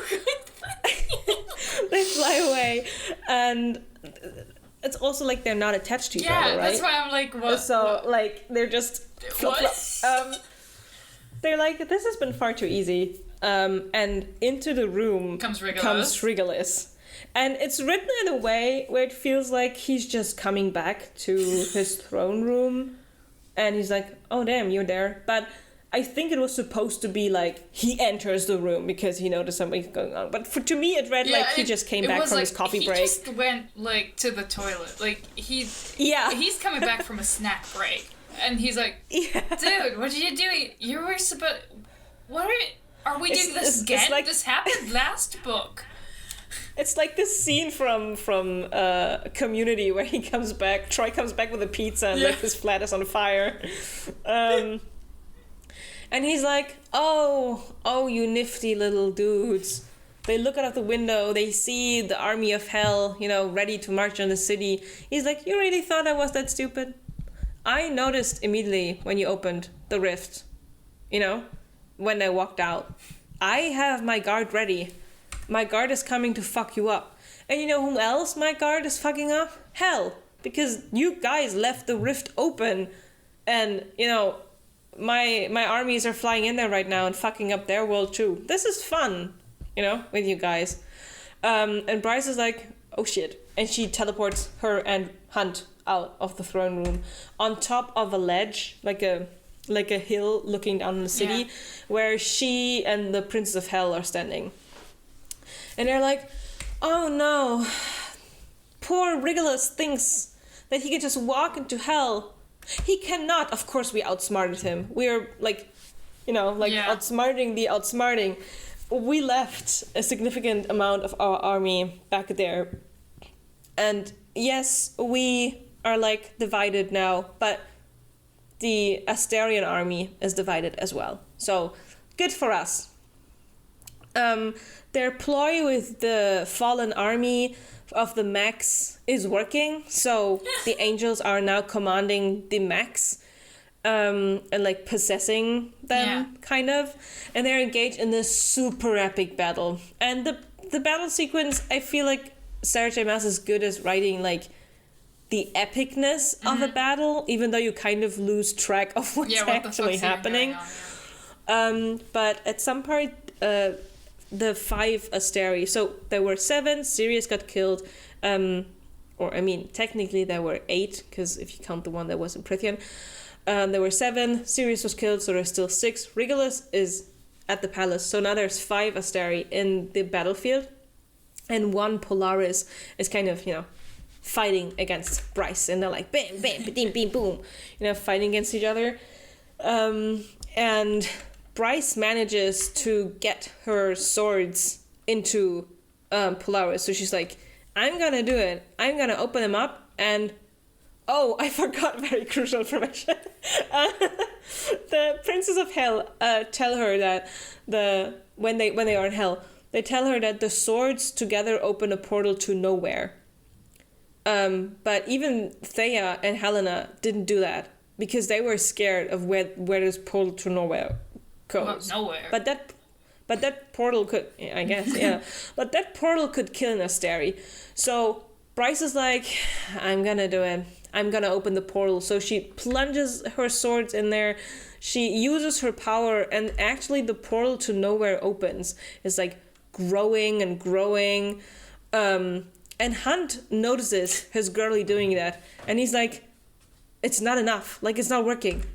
I need to use my own powers. So he sends off his own little lightning over there. He's like, with his jazz hands. He's like, I'm a battery. I need to.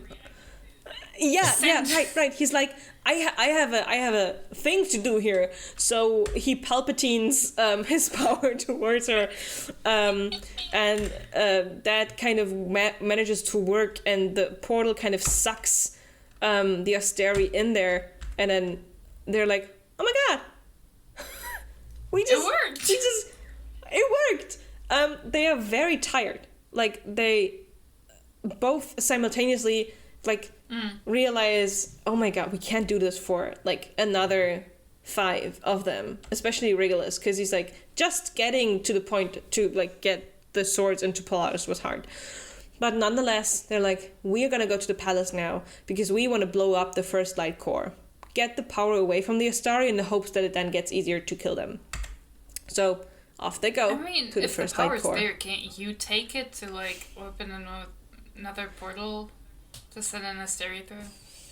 Yeah, but they still have to get to the core. Yeah, so of course. It's a problem. So Bryce teleports them into the building, and there's one of the Death Stalkers there, but hey, one of the Death Stalkers is in there, and Thanatos doesn't really seem to have agency over that anymore, but a huge wave comes in and just whisks that Death Stalker away. Far more water than a simple mirror like Tharion should be able to control. Why is Tharion even there? Well, earlier in the day, he got the other half of the antidotes, and he was just swimming. He was swimming through rivers, sewers, until he ended up right in the palace to aid these two. He's like, hey, so I got the antidote. Antidote works great. You just saw my powers with it. But in my kind of saving you, I lost the bag. So I kind of have to search for it. And Bryce is like, you search for it right now. That's highest priority. You go. We will go to the first light core. You know where we are. Come fetch us once you found the antidote. But like, time is of the essence here. We can't all search for you know, we do it. So that's the Bryson Hunt part. Tharion goes to Bryson Hunt. Let's talk about Rune. I love that, like, Tharion was there was no purpose. If there, like, no, you can't just not. Tharion is amazing. He's like a glorified. You know how in Crescent City they have these otters. Yeah, with the yellow vests. The postal otters. Yeah, Tharion was a postal otter. Yeah, wasn't he? Like, I feel like I remember from the summary I heard that, like, he was kind of being set up as a love interest, maybe? But, like... For Bryce? Yeah, but more like a flirty kind of everybody is Bryce sexual way. But yeah, but I feel like his role has degraded. Like, what's he even doing? Like, is it... Who needs him? Let's go to Rune and Lydia. Where are Rune's eyes?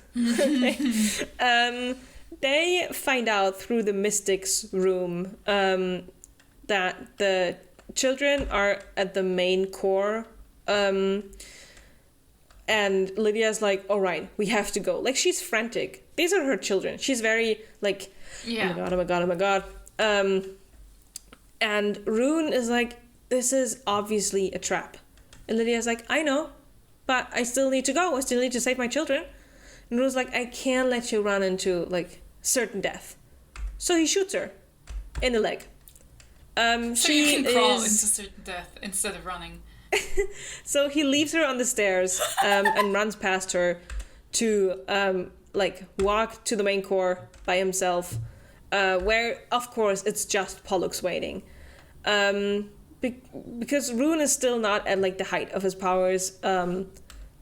Pollux is like, I'm gonna fuck you up and I'm gonna take you with me, and then I'm gonna like kill everyone that Lydia loves right in front of her. But Lydia doesn't bleed out. Tharion finds her, and he has also found the antidote, but only 2 of the flasks are still, like, active. because as Hypaxia said, they're like highly sensitive, so they only have 2 of them, and he gives the one flask to Lydia, and Lydia turns into this fucking super Lydia. Like, she drinks it, she immediately heals, she feels like this huge amount of power, and she's like, I'm gonna fuck shit up, I'm gonna kill some people today. So they hear Pollux and Rune approaching together with 2 guards and the children, and she's like, I'm gonna fucking kill you, Pollux. And he's like, you, like, bet, you know? He sends the guards away to fetch Regulus, because Pollux is like, oh, Regulus is gonna love this. Come and get him before I start.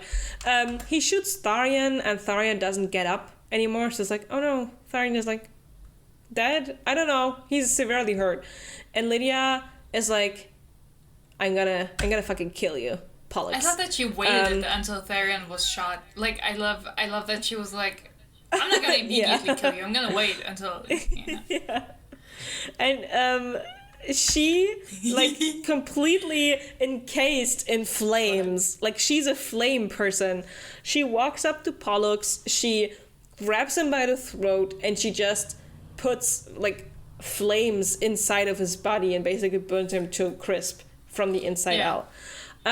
She kind of traumatizes her children with that. They're like, Mommy. Who are you? Like, what are you? And Rune, the same, is like, oh my god, what is happening here? And she goes to Rune, she's like, you look after my children, I have to help the others. And she goes on the most insane power trip ever. She goes out of the palace, she burns people down, she's like a flame, she like flies over the battlefield. She has this scene with the sprites where they take out like huge machinery. She kills everyone, and in the middle of it, she like contemplates her life, her children, her power that comes from Brennan's line from Throne of Glass, you know, like a firepower. And she fucks shit up while being encased in flames. Cool. Rune tries to help Tharion, but Rune feels like his powers going away because he's, you know, very sensitive and like not healed. So he takes the last remaining antidote bottle, drinks that, and suddenly has healing powers. So he heals Tharion, and together with Tharion, he gets the boys out of the building. Why does he have healing power? Why is Don't ask Tharion me. doing so badly after just being shot when, like... I don't know whether it was like a special bullet or something, but it's funny to me because Tharion also got the antidote, so he should also be like healing way faster. More powerful? Like, why is he so affected? He doesn't have the plot armor. Yeah, he's just the mailman, okay? He's just delivering plot points and like items. It's fine. He's just a tiny otter. We switch to Bryce and Hunt. They've made it to the archive where they have these columns that like one for each Asteri with the first light in it. 2 of them are out. The one from Sirius and Polaris, and Regulus is standing in front of his own column, and he's like, what do you think you're doing here? Underneath the crystal floor, the pink thing, there's the first light core, and they kind of need to get to that.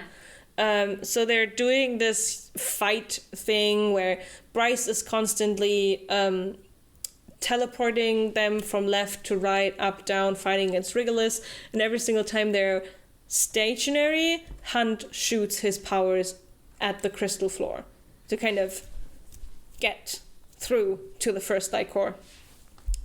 At the end of her powers, Bryce I animated that. At the end of her power, Bryce teleports them again, but she teleports them out of the room, 1 floor above the archives. They have like their conversation. You know, Hunt is like, one more time. You saw how thin that piece of floor was before.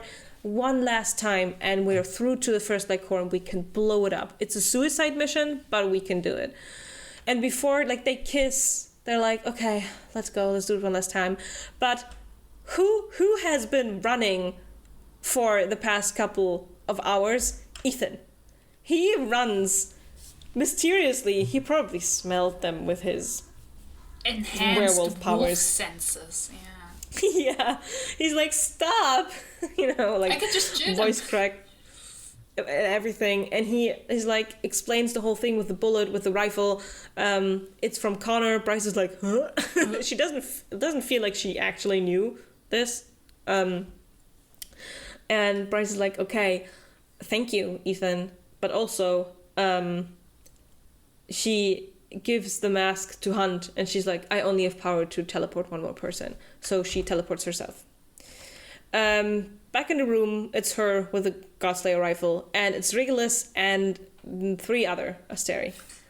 They're standing there, and they're like trying to convince Bryce, like, oh, don't shoot, haha, don't shoot. We put a fail switch into the core, so if that core gets destroyed, Midgard also gets destroyed. And they're having this conversation, and they're trying to convince Bryce that, oh, you can get this and that power, and she's like, I don't want power, I just want like peace. And they're like, oh, we can give you peace as well if we also get the first light, but we'll look at the semantics later. And the whole world, by the way, knows about the whole first light blah blah blah thing, because earlier they sent out like a transmission, like a TV thing. So the Asteri like, we'll have to think about something new with the drop and everything, because you kind of exposed us, but we're gonna kind of figure something out. Bryce is like, you know what? No. She shoots the bullet. To shoot it, she has to teleport a second time, or she like get in the way. She shoots the bullet. She catches onto the first light core. Regulus is furious. He grabs her arm, and like it burns everything on her arm. But because he's so full of first light, Bryce sucks that up. In exactly what you mentioned earlier, she takes the power from him. So while the thing on the first light core, this black thing that opened up there, that's kind of growing and growing, destroying stuff, Bryce manages, without the swords, without anything, to open the portal to nowhere by herself. And get this. Okay, when I realized this, crazy. The thing in the first light core, a black hole. A black hole they put in there to suck up Midgard. The portal to nowhere is a portal to another black hole. In space. Okay. So, the Asteri are being sucked into the portal. The first light core with the black hole is being sucked into the portal. And Bryce is being sucked into the portal. Okay. And now we're in space. 2 of the Asteri are immediately being sucked into the black hole. Yeah. They're gone. Regulus kind of fights against one of his own, because he's like trying to attach himself to Regulus, but Regulus is like, no, it's like kicking him away. And in space, then the other Asteri also flies into the black hole. And that has given him momentum that makes him fly away from the black hole, because he's not yet over the event horizon where he gets sucked in. So he and Bryce, they're kind of squabbling and fighting. From the outside, Hunt has used the mask to get him and Ethan out of the palace, and they see the black hole kind of growing, right? Because the portal is still open, and the portal is still sucking things in. And he's like, oh man, what shall I do? And the princes are like, there's nothing you can do, Hunt. If you jump into that portal, your wings won't work in space. You will not work in space, because you don't have the protection from the horn that Bryce hopefully has to survive, which she does. She doesn't need air in space. Okay. And Hunt is like, there's something I must be able to do. He still has the mask on. He's like, what could I do? A mech lands next to him. And he feels a sort of strange connection to that mech. There's the person who's no way. The person who is like possessing this mech, his old girlfriend Shahar. Oh, I thought it was like his second pair of wings that got cut off in like the torture chamber he burned them. that then flew out and attached itself to the man. Like, I don't know, man, anything could happen. No, Shahar is like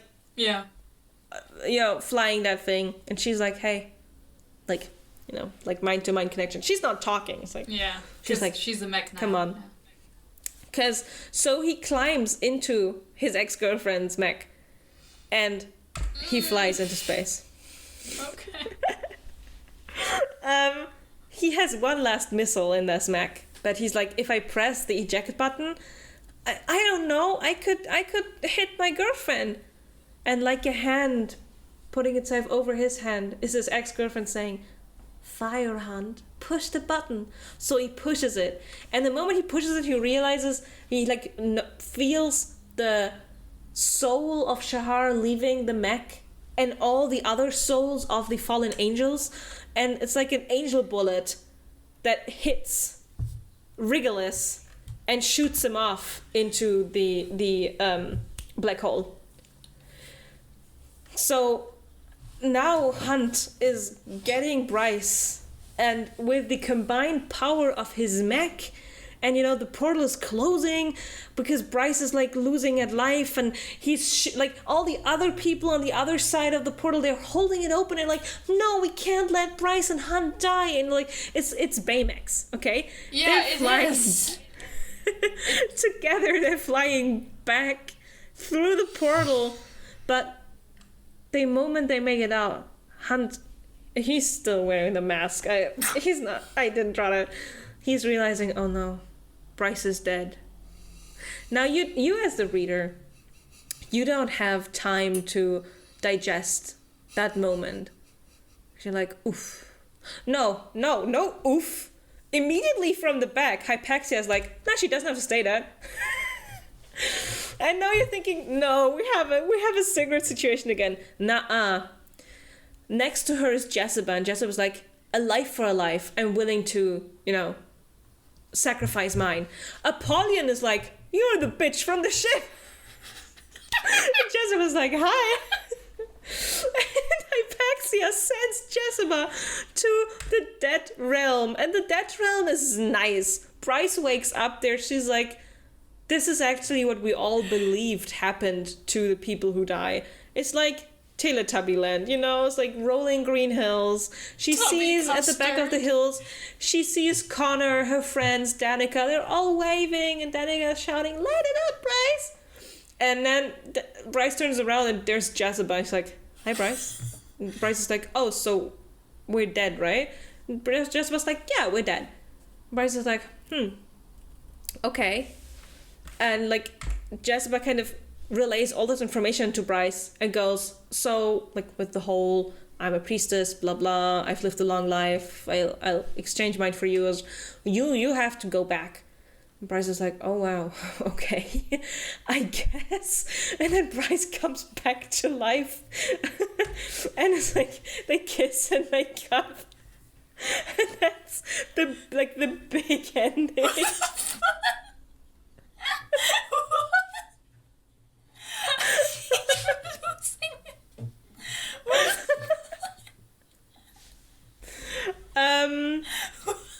Yeah, that's it, basically. Can you breathe? Are you still alive?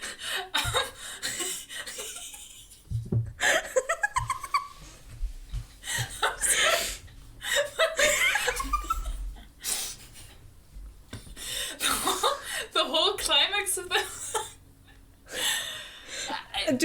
I have one more slide. Do you want to see like what happens after they make up and blah blah? I want to. Okay, so Bryce goes back to the portal. She, Because she still has the mask, right? And her parents are still brilliant. So she gives Nesta back the mask, and also Truth Teller and Gwydion, because she's like, you know, you have the tattoo of the star. You don't know. Your story is not yet told. So she gives Nesta everything back. Her parents are like, oh yeah, we had a nice time. We met this recent guy, and we had a talk with the Cassian dude, and it was kind of fine. So that's also an extra book chapter, by the way, in one of the exclusive versions. Then we have Lydia and Rune, who just, Lydia completely is like, it's okay that you shot me. Like, you know, I'm not mad at it.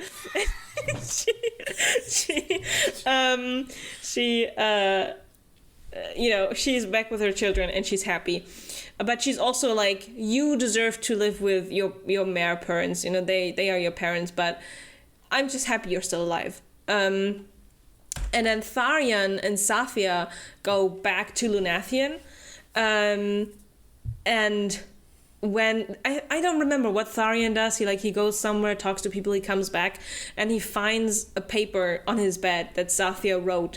It's like, I'm sorry, I cannot leave my friend behind with the Viper Queen. I have to go. And that's the end of the book. I conclude my presentation.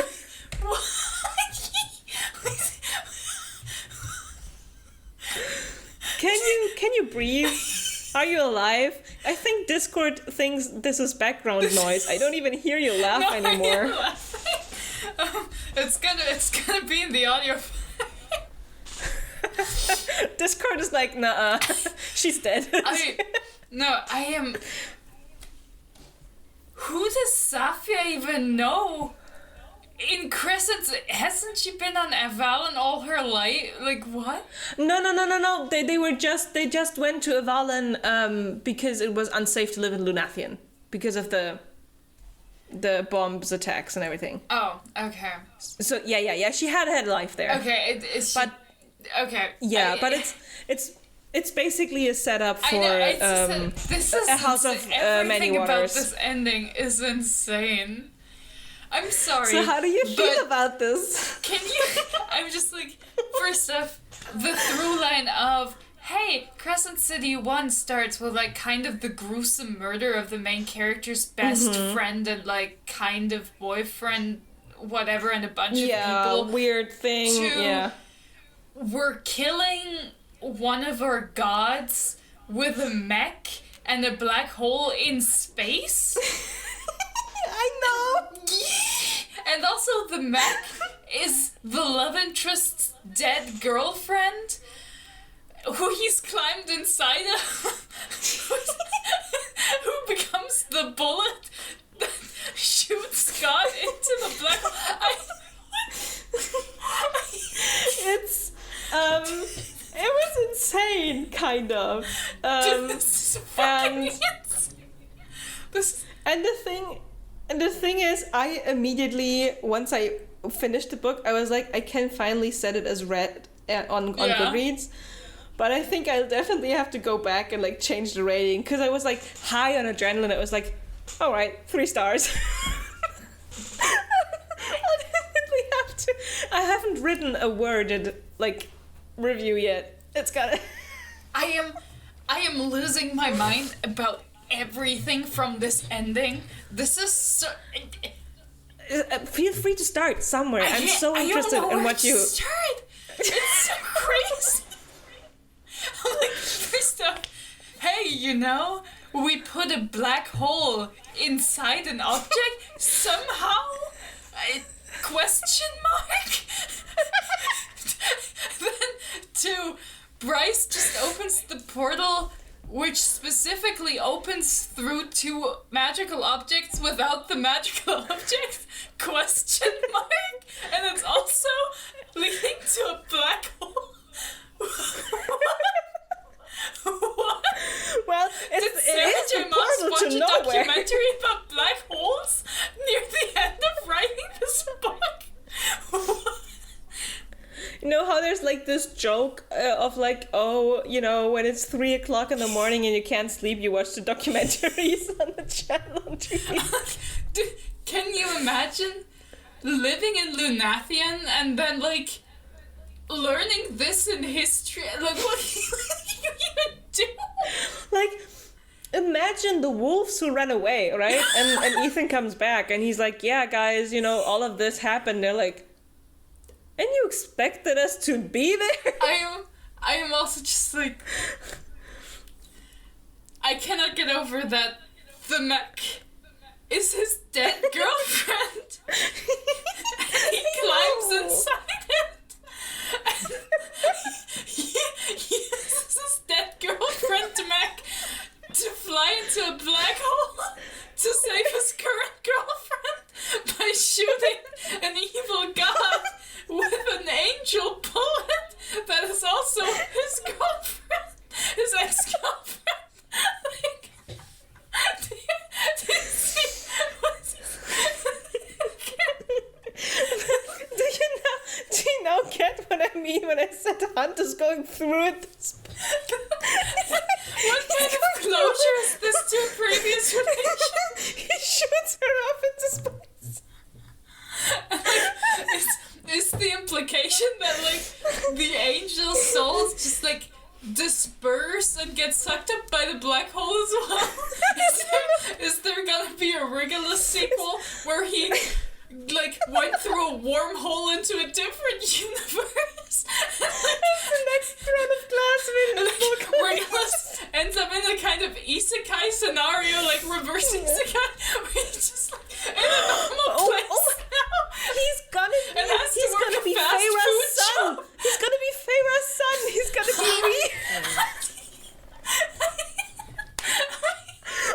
or you know, he's gonna like wake up and he's the bone carver in prison. He's like he's just like he wakes up and it's like and he's like in his universe but like 5 years in the past and he's like, oh, this is gonna go crazy. I need to make a plan. And you can just it's But also like just like a lore question because yeah. in the yeah in the first book, doesn't Bryce sell her place in the afterlife to be able to speak to Danica? Like, is the implication that like the Underking was conning her the whole time and he was just like, haha, just pay me this. It doesn't exist. Like, you can't sell it, but, like, I'll pretend. No, they mention it. I think it was because the Underking has died. The pact that Bryce has made with the Underking is not in place anymore, and that's the reason why they can fetch her soul and get her back. But isn't that the implication that also anyone else who's made any kind of deal with the Underking also just gets like their part of the deal back? Like, I don't know. I guess if they're not already dead, yeah. But what kind of chaos is this? I think if Bryce had died before the Underking had died, and like he would have snatched her soul, then that wouldn't happen. But since she was still alive when he died, I guess. Okay, I mean, I don't expect logical consistency from this book. Like, I mean, what can you expect here, really? But I will say, I am very disappointed by how little the Princes of Hell have, like... Right. Factored into. There's, like, sure, they're there and they brought their army, but, like... They don't get to do anything. They're not in the final battle. They're not even killing any Asteri. They are in the final battle. The black hole's doing all the work. It's just a hole. It's just super dense space. What? We're beating our supernatural enemies with gravity? Is that what? There's a really cool part while Bryce tries to kill Polaris, where like because her power is like going out everywhere. Yeah. Like the light, the superficial shell that the princes are wearing is going away, and instead of these super hot guys standing there, it's suddenly the most disgusting, vile creatures that Hunt has ever seen. And right after they kill the Asteri, they're still in their disgusting form. Yeah. And now Hunt can barely look at, I think it's Apollyon, who tells them, go, run to the palace. And he's like, okay, you kind of look disgusting, I will. He's like, I'm so glad we're not biologically related. So it's really, it gets teasered that the princes fight against the Asteri, but we don't really see it. We have this really cool of Apollyon being like, I literally ate one of you. You want to test that theory again? And they're like, yeah, that's better not. It's like, let's keep this guy away from us. But we don't really see much of that. I feel like but they are involved in the battle. But see, that's also something where I'm like, isn't this just kind of like... I don't know, this feels very confused on Sarah J Maas's part, because it's like... Yeah. Why would the demons be ugly? When everyone is hot, when everything else supernatural is hot, why would they, out of everything... I guess because all the other creatures from hell are kind of disgusting, and that's why they're like, the demon princes are also... I mean, maybe they're pretty to hell standards. But, like, that's very weird, because, like, every other magical thing we've ever seen, even if it came from a different world, was, like, hot. Like, it's just kind of, like, right? It's just, like... There is this thing about true forms, which, I mean, the Asteri never show themselves in their true form. The Archangels, I think, do it once, and everybody's like, oh, we can't look, because you can look at the angel in their true form. But yeah, it is...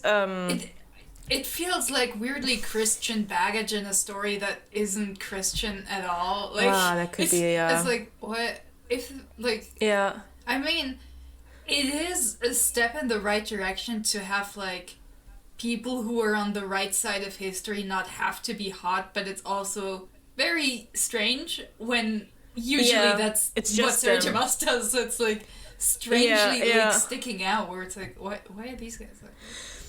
It is weird, and it's so random. Like, it's not bad, but it just feels out of place. So maybe now I can get into my thoughts about the book. And after I told you, just after, like, everything, you probably also have some thoughts on these as well.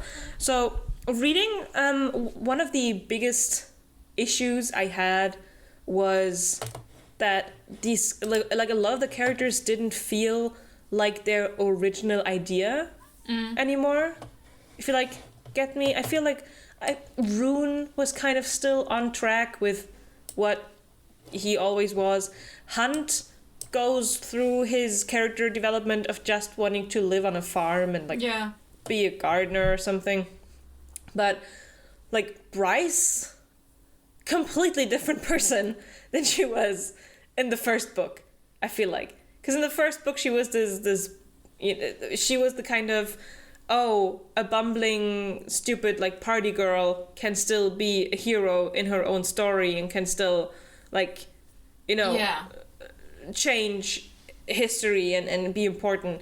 And in this, it was this typical power climb of, like, not telling people what the plan is, keeping them in the dark without purpose. Like, it's not if they know, they will fuck up or tell someone. I need you to be with me. I don't need to explain stuff with you. I just need you to trust me blindly. And I'm just like, isn't this something that upset you when you found out that Danica hadn't been telling you stuff? Like, you trusted her and she never told you exactly. anything?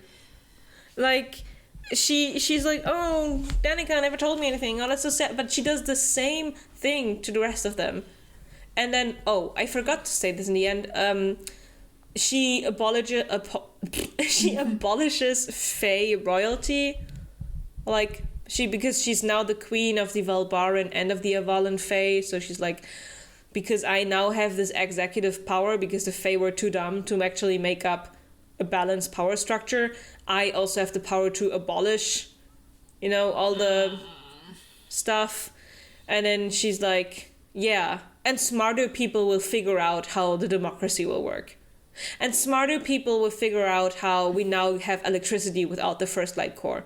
And smarter people will figure out the whole antidote parasite thing. And smarter people will figure out how we will from now on govern our world. But, you know, I'm just gonna check out.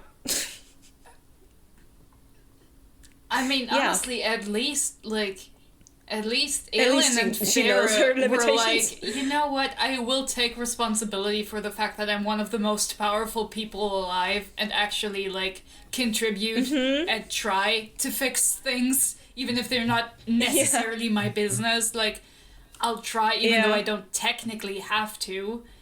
Or here it's just like, no, I don't want to, I'm leaving. Which is like, it feels strange when in the middle she's like, no, you need to be hyped for the cause. You need to want it. And that's like, well, do you want it or are you just mad? Like, are you just like cranky? Yeah. And it's a bit insane. I also... And it was very noticeable that at least I felt like it, and then, you know, other people in reviews and stuff felt like it as well, that Sarah J Maas kind of fell out of love with Bryce and in love with Lydia at the same time.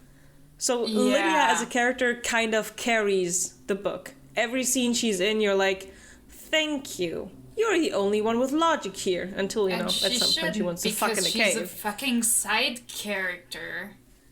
But Lydia becomes like this character where you're like, yeah, I'm rooting for her. Not necessarily for her romance. I honestly would have wished for her and Rune not to get together in the end, because he just shot her in the fucking leg. After she opens up to him, tells him all of these things, trusts him, he shoots her in the leg. Yeah. But it was really noticeable how Lydia is the new little baby, and Bryce is like also there. I also, like, I mean, I didn't read the other ones, but from whatever, I also felt like a lot of the characters were kind of just, like, they didn't really have that much, like, I guess going their on for own them. goals. It's just kind of all subsumed and they just do whatever the plot needs them to do. Like, I feel like Ethan especially is just, like, randomly doing shit. Like... He randomly gets, Ethan like, insane drive for this book. specific tasks, and it's like, why is this? Ethan extremely confused me, because on the one hand, he is the only person, or he seems to be one of the only people in this book who's like, I have my own cause and motivation for doing things. That's why I'm doing what I'm doing. But it's like, even though that's commendable, this is not the right time to do it. Yeah, I'm like, dude, it's you literally should be about helping like, the fate of the others. everyone alive. You can't just prioritize like your wolf buddies for no reason, or like resurrecting this one girl that you feel bad about murdering. It's like, yeah, it's sad, but dude, it's like we find out that they can keep Sigrid in the freezer, and as long as her soul hasn't been, you know, away for weeks, then that's fine. And that's the fun part. Guess how, like, which time span the book covers? I would have said like 2 weeks, but I fear it's maybe even less. It's 1 week. Oh, God. It's one singular week between Bryce disappearing to Prithian and Bryce killing the Asteri. It is, right? With everything that's happened. And it feels a little bit like, I don't know, it feels like we're time traveling in between. The whole Prithian thing, time must be running different in Prithian. Yeah. Because no way, that's just one day, right? Then we have another day at the Autumn King, because she does sleep there, at least for one night. Yeah.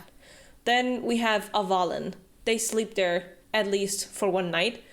I think even 2. So that already makes like 5 days. Yeah. They go to the portal to the rift to open that up. And then they're being notified, oh, by the way, the kids were stolen. And they sleep one more time between the rift and the attack on the city. Then they all bang, you know, like... I'm also Hunt super confused by the travel times. Because, like... Yeah. I'm also like, wait, if they're not traveling magically, then how do they get to the North Pole? From A to B so fast. Yeah. Yeah. Like, a world's pretty... If this is, like, modeled after Earth, like, just circumference-wise, like... It's big. That's a long way? And I also was like, how far away's Avalon that, like, you just... Yeah. Like, if it's just a short submarine trip, then, like, how come the Asteri haven't gone there and tried to break in? Because, like, they're extremely powerful. That's one of the things that's so weird. And it's mentioned a couple of times, like, oh, have the Asteri ever tried to breach the mist? Have they tried to get in or anything? And I don't really remember getting a straight answer. It's like between, oh, they know they can't get in, so they don't want to try, or, oh, like, maybe they're like, oh, we can hurt ourselves. But it's like, if they are this all-powerful, they can have one of them try, and if that one person dies, it's like, they can, like, put it under the rug. Nobody has to know. Yeah, I mean, I would have assumed, like, they tried and it didn't go, like, as easily as they thought, and then they were like, yeah, but, like, does it really matter? Like, these people are keeping to themselves. Right. They're literally not coming out. We have more than enough, like, magic to, like, steal already. Like, who gives a shit? Mm-hmm. But, yeah, I also feel like this is not an appropriate ending for the story the first book sets up. Yeah, right?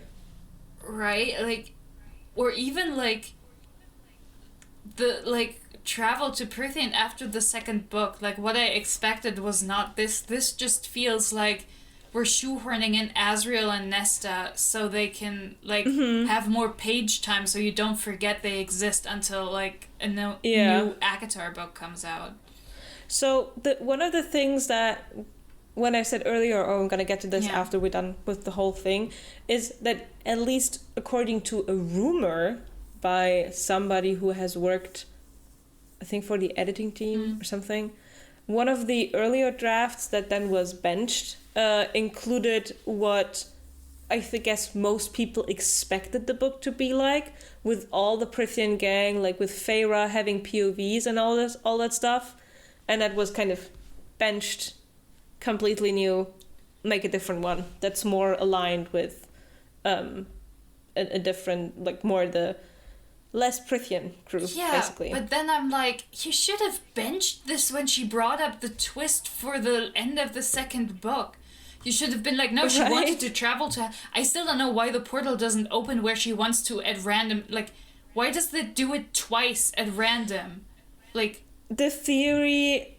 Does it do it twice? No, when she goes to the Autumn King, that was planned. No, she wanted to go to the Autumn King. She accidentally goes to Prythian at the end of the second book, and then she wants to open the portal to Hell and ends up in Nesta's house. That's on purpose. She wanted to open up to Nesta on purpose. That's one on purpose, because she kind of memorized the position of Nesta's world the first time. But yeah, the first one where she goes to Prythian, they're like, well, maybe she went because the swords were, like, calling to each other. I mean, she did teleport right in front of Asriel. He was the first one who found her. So... I mean, I guess, but it's just like, why is Prythian in this? Quite frankly, I don't understand... why the dead troves are relevant here, like, especially because, like, they're not end up using them. Yeah, but also, like, wasn't Nesta collecting them and the horn wasn't part of it because, like, if it had been, then it wouldn't have worked? They have, so in Nesta's book they have 3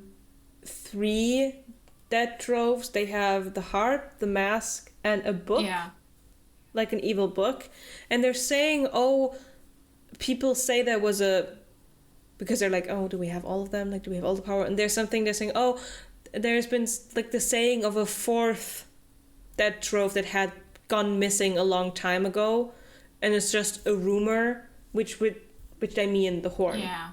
So they themselves are surprised to recognize... weren't they collecting them so that, like, in synergy they could do something specific, or, like... Yeah. But then I feel like shouldn't the synergy not happen if there's one missing, right? Like, right? I mean, in the end, Bryce doesn't even have all of them. She only has the horn and the mask. She doesn't have the heart. She doesn't, and she doesn't, in the end, she doesn't even need her swords to open up the portal to nowhere. She can do it herself because she just charged up so hard on the first light from Regulus. So it all is kind of, like, there's a lot of things that are being done that have no consequences in this book. Or not consequence in terms of nothing's bad is coming from, but there was no reason to do it. There's so much random shit happening that I'm just like... Yeah. I don't understand how this got through any editing, and like I understand, like, yeah, it's SJ Maas, it'll sell either way, but I also don't understand how she looks at her own work like this and it's like, oh no, this is fine. This is okay. Legitimately, like I mean, different people are differently critical of their own work, but like I would never. Like, I wouldn't even give this to a beta reader if I read over this and I was like, no, this doesn't make enough sense. There's not, like, enough here. And, like, I also don't understand how, like, I feel like this is an even, like, more intense devolution of, like, her skill than the previous books. Like, already, like, Crescent City felt kind of, like, worse than the books before. Yeah. Like, it felt like Aka War, where it's, like... a lot happens and it should have gotten more editing. There's like a lot of pacing issues. Like there's a lot wrong. But this is so much worse. The pacing of this book was so off. It could not have been more off. You had times where you were wondering what is happening, why are we reading this? And then you have like these info dumps, these lore dumps where you're like, I can't miss a single word when reading this, because if I do, I have to go back like 5 sentences to like figure out again what is happening right now. And then things are happening super fast, and then they're not happening super fast. And it's not helping that what I said, literally every challenge that Bryce is being faced with is immediately resolved. Yeah, I also feel like there's a lot of like twisting for the sake of twists, where it's like in the first book, at least, it was still, like, more purposeful. It's like, oh, Danica lied to you, like, about... Like, she... Oh, like, that's a good twist to, like, have to grapple with. Oh, not only did you lose your friend, but actually it turns out your friend was actually maybe never the person you thought they were. Like, right? That's a good, like, theme to work through. And it's also like, oh, the horn was inside right all along. That's, like, that's an okay twist. But, like, here, like, at the end of the second book, it's like, ooh, and twist, she's in Prithian. It's like, what use does this do for your story? And, like, here, it's like, and twist, the person the guy has to fight is, like, not the person they expect. And twist, he accidentally kills her. And twist, when they bring her back, it's actually not really her. And, like, oh, they go to a Valen, but, oh, twist, the people there are kind of shitty. Like, it's just like, what is this? Stop it with a twist. Like, in Prithian, it's like, oh, twist, under, like, the secret rooms, there's another secret room with an Astari in a coffin, but she's not actually dead. She's still alive. And, like, twist, Bryce just lets her out, and oh, Nesta just killed her. It's fine. It's like... And, like, oh, recent plan for all of this, and oh, Asriel's with us too, and...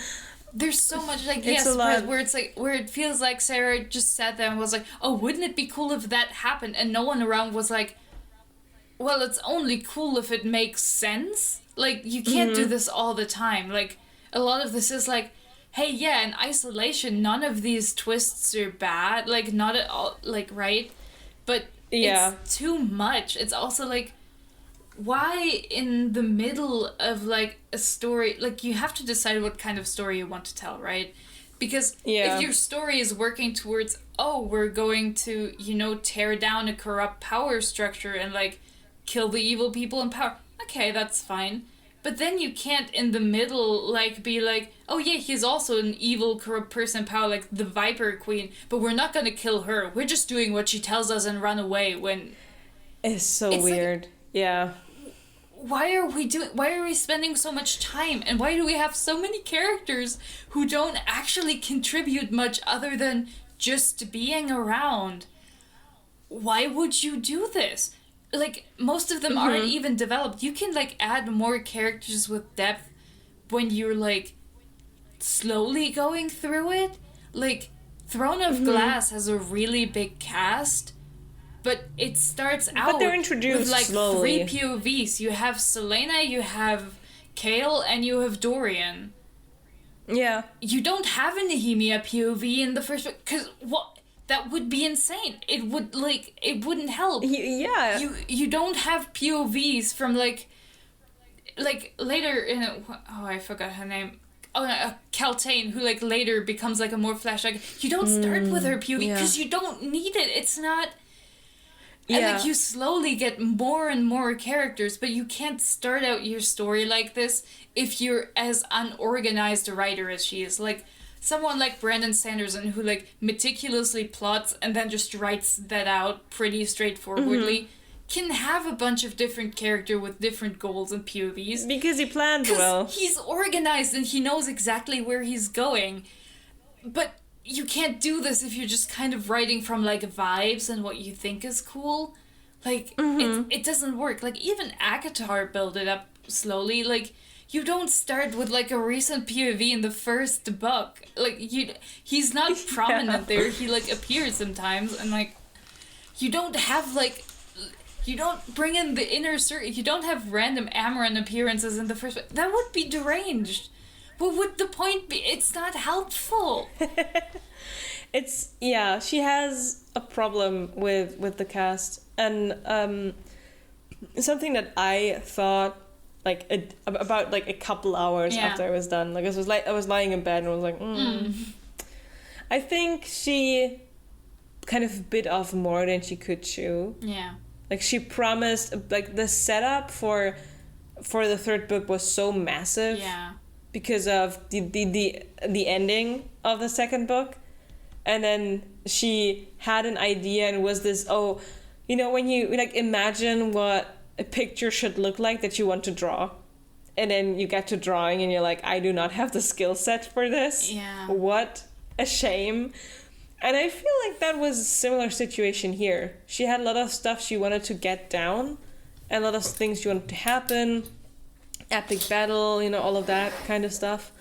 But she just didn't have she just didn't have it, and she wrote what she could. Yeah. And she didn't look into it more because she was like, whatever, it sucks anyways, and she... I can imagine that she had, like, this epic, like, thing with her, like, you have fair POV and all of that. Mm-hmm. And then, like, the publisher legit went, like, we can't sell this. We need this to be more focused on the series you were writing because it's worse for selling if people need to read the other stuff specifically for this.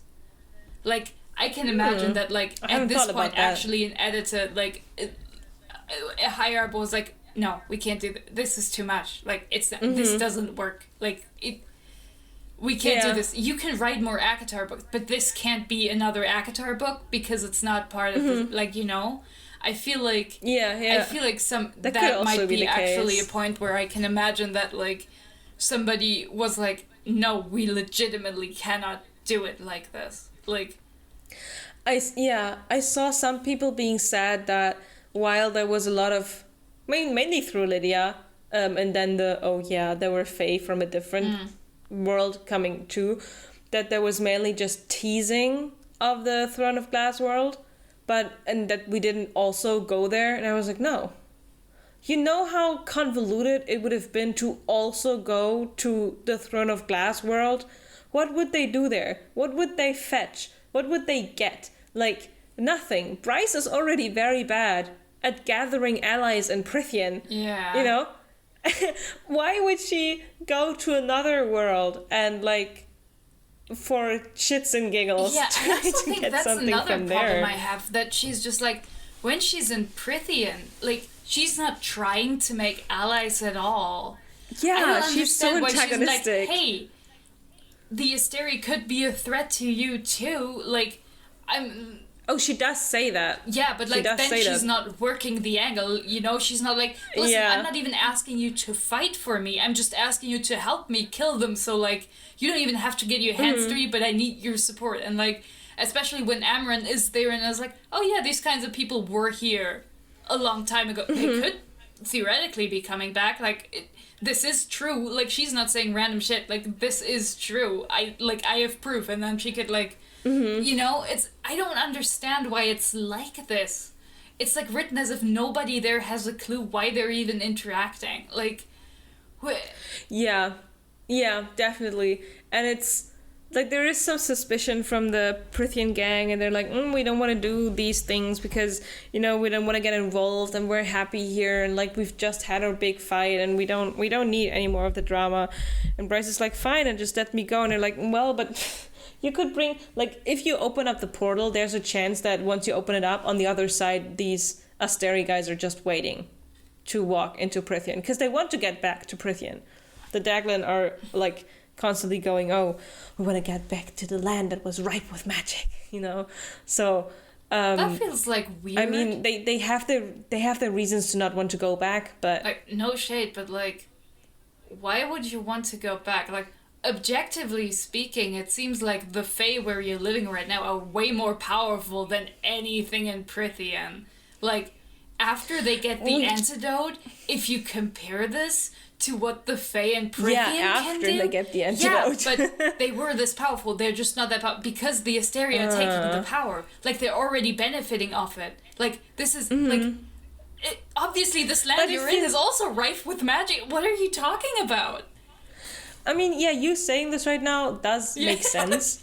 But at some part, Bryce is like, oh, the Fae back there are even more powerful than we are. But she's saying this, you know, when she doesn't know how much power they could have. Also, oh my fucking god, the whole thing with the antidote, it's right? So stupid. You're like, okay. In the end, I was like, when Tharian was like, oh my god, we only have two I was like, oh, two vials going left. To have to go to Bryce. They're for Hunt and Bryce. Like, obviously.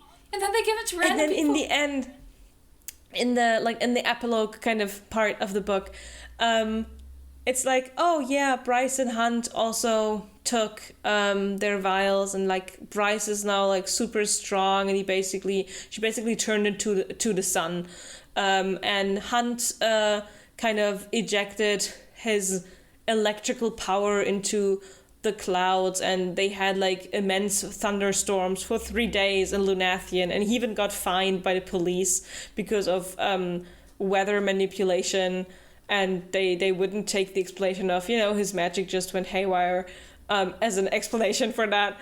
It's like, I'm like, who could even make you pay a fine if you're one of the most powerful people alive? I think, first of all, that, and second of all, this is like, this is how you want to spin the whole, oh, by the way, their antidote powers are super powerful. Wouldn't it have been even more compelling to have them get the antidote and still, like, need to do the plot with the, oh, we're so, like, tired and weak, and I legitimately, Bryce still only portals only herself, like, when, like, you came up and were like, no, like, what's it called? Not Lila. What's her name? Lila? No, it's with an I and an L. Sathya? No, like Rune's girlfriend. Lydia. I was like, almost. Like, oh, it's fine. I was like, okay, Lydia could have gotten wounded and she could have needed the antidote, and then it would have been like, you know, then it could have been like meaningful. It's like, these are supposed to be only for Bryce and Hunt because they really need them because they're more important. And then you're like, okay, we're making a sacrifice by trying to save her, you know? But she, in quotation marks, just gets shot in the leg. And they are supposed to heal fast. You could have easily gone the way that she's like, I know it's an ambush, but I need to save my children anyway. And Rune would have been like, okay, I will try to help you, and like try to get through. And then like she gets mortally wounded while trying to save her kids. And then you have her otter boy appear and be like, oh fuck, these are meant to be for Bryce and Hunt, but also like they're really powerful and like you're dying, and I like like make it a bit more and then dramatic. Like, I also then they could have been also like, okay, we need to give this antidote to Hunt because he's already like more powerful as a battery, like she can already take his power, and like, and then you could have been like, oh no, we're still like, we managed something but not all of this, and then you can have Ethan with his like funny rifle show up where it's like, you know, the Ethan thing is so fucking ridiculous. So like insane. he's running over the battlefield, like he falls over, one of the people helps him up because they saw the the TV transmission of the whole thing about the Asteri. He still runs. At the beginning, like when he gets to the palace, he meets Rune, and Rune's like, huh, what are you doing here? And Ethan's like, I have to get to Bryce and Hunt. And they're like, well, they're in there. And he's like, okay. And he continues running. It's the most useless like there's a lot thing where ever. I'm just like, a lot of these elements could work, but like no one made an effort.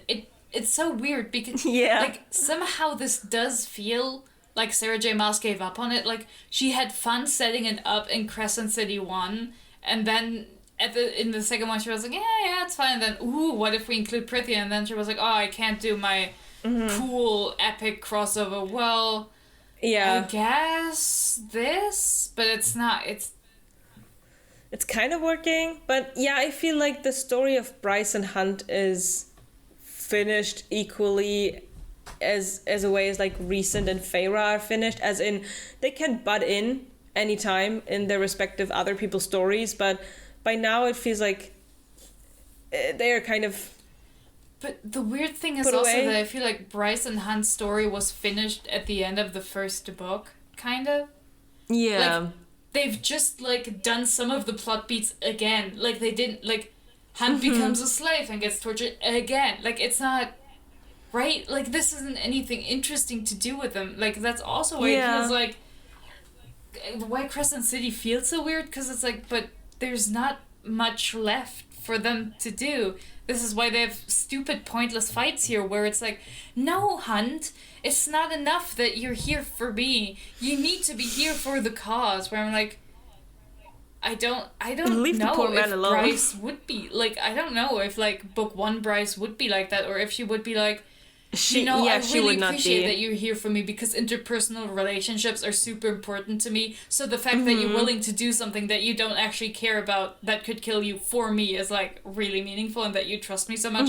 But like, no, it's like, no, you need to be here for the cause. And I was like, what? I thought like your main goal was being left alone. Why are you so into the rebellion? Like, there's such an obvious through line for a character like Bryce, who at first is like, oh, I don't want to be involved. I just want to live my life, and they get like pulled in through personal misfortune and like personal connections, and like with Danica, and then like they unravel this plot, and then it turns out they can literally not live in they cannot have what they want, so they need to actually like make the world a better place so they can have what they want. But like Bryce could have had what she wanted any time. She could have just taken Hunt and her friends, opened a portal back up to Prithian, closed it behind her, and lived there. Like, she didn't need to do anything. I know. Like, it was one part that they mentioned. Hunt is like, we can just stay here in Avalon. Avalon is safe. It's now a little paradise island after you've got your powers.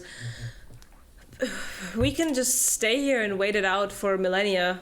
And both of them are like, but could we really? Like, are we the kind of people who would do that? But yeah, it's it feels strange. I feel like it's a bit scratey. I feel like, I mean, again, I didn't read the book, so obviously I am missing a lot. But I also feel like a lot of these characters are not strongly defined. Like, they're not. You know, with like, even with like side characters in Throne of Glass, it's like, it's very clear what their deal is. Like, Maeve is a bad guy, but you know what her deal is, and like it makes sense. Like, she sucks, but it does make sense. And like, even like at first, like when you get introduced to Lorcan or whatever, you immediately get what his deal is. Like, they all have, like, pretty clear motivations. And also with Agatha, like, you meet Cassian and Azrael, and, like, you pretty soon, it's like, they have a very specific deal, and they stick to it. Like, they don't just do random shit in the plot. They're, like, there are places where you can expect them to be, and they're there. Like, they're not randomly doing shit that doesn't make sense. Like, yeah, I don't know. Like, I totally agree. From hearing about the book, I'm like, I don't know what Ethan's deal is. Like, at first he's just some normal guy who's like sad his brother's dead, but also he's like guilty because he's also in love with the girl his brother was kind of dating, and now it's like, well, my brother's not in the picture anymore. But like, right? But then at the end he's just like, I'm going to steal this insanely valuable antidote and just randomly give it to my people. Like, he feels so out of place. Ethan is especially frustrating because during this whole book he really struggles with where his place is and like a place in life and what he should do, and he tries to really desperately right a wrong because he feels like that will solve all of his problems. And upon multiple occasions people are telling him, why haven't you thought about leading the wolves? You are a person that is driven by doing good and like keeping everybody together, and like that is your main focus. And that is, you know, with the right mentorship, because that's usually how stuff like this works, you can become a great leader in that aspect. You won't have to lead alone. That's not something that the wolves do. They all have, like, the prime has their people around them. So it's not a you have to decide everything situation. And every single time he's like, no, that's not me. That was the kind of person that was my brother. And we need a Fendir to be the next prime, because that's how they've always done it. And even in the scene where he gets appointed prime, he's like, he becomes prime. The prime is like, he's like, no, look, there's this kind undead lady, but she's a Fendir, make her prime. And it's like, dude, Ethan, why should they turn this green ghostly girl into the next prime? Yeah, it's like it becomes a frustrating like, it's also like situation. It's not that this couldn't be a compelling like subplot for a character. It totally can be. But I feel like these books are so rife with plot threads that are started but never finished. But also threads that don't actually weave together at all either. They're like threads from different garments. So it's like, where is this going? Where are we putting this together? Yeah, no, you've described that perfectly. Ethan's story is like a very, like, the idea of like, oh, he's like going to grow into this place. Like, he's searching for a place and he feels conflicted about it, is like a very stock, like, urban fantasy love interest like storyline, right? It's like, oh, the girl, or like second love, whatever, the girl I'm in love with was in love with my brother, kind of, but they were also not like a super, and like my brother died and now his spot is empty and I'm kind of expected to take it and I kind of want it, but also he's dead and I feel bad about wanting it, because like this is such a urban fantasy problem because it's so personal and low stakes, and like of course it becomes higher stakes because like the whole pack is like a big force in the world, but like this doesn't at all gel with the Asteri are like gods outside of time who travel from place to place to suck up the magic from there.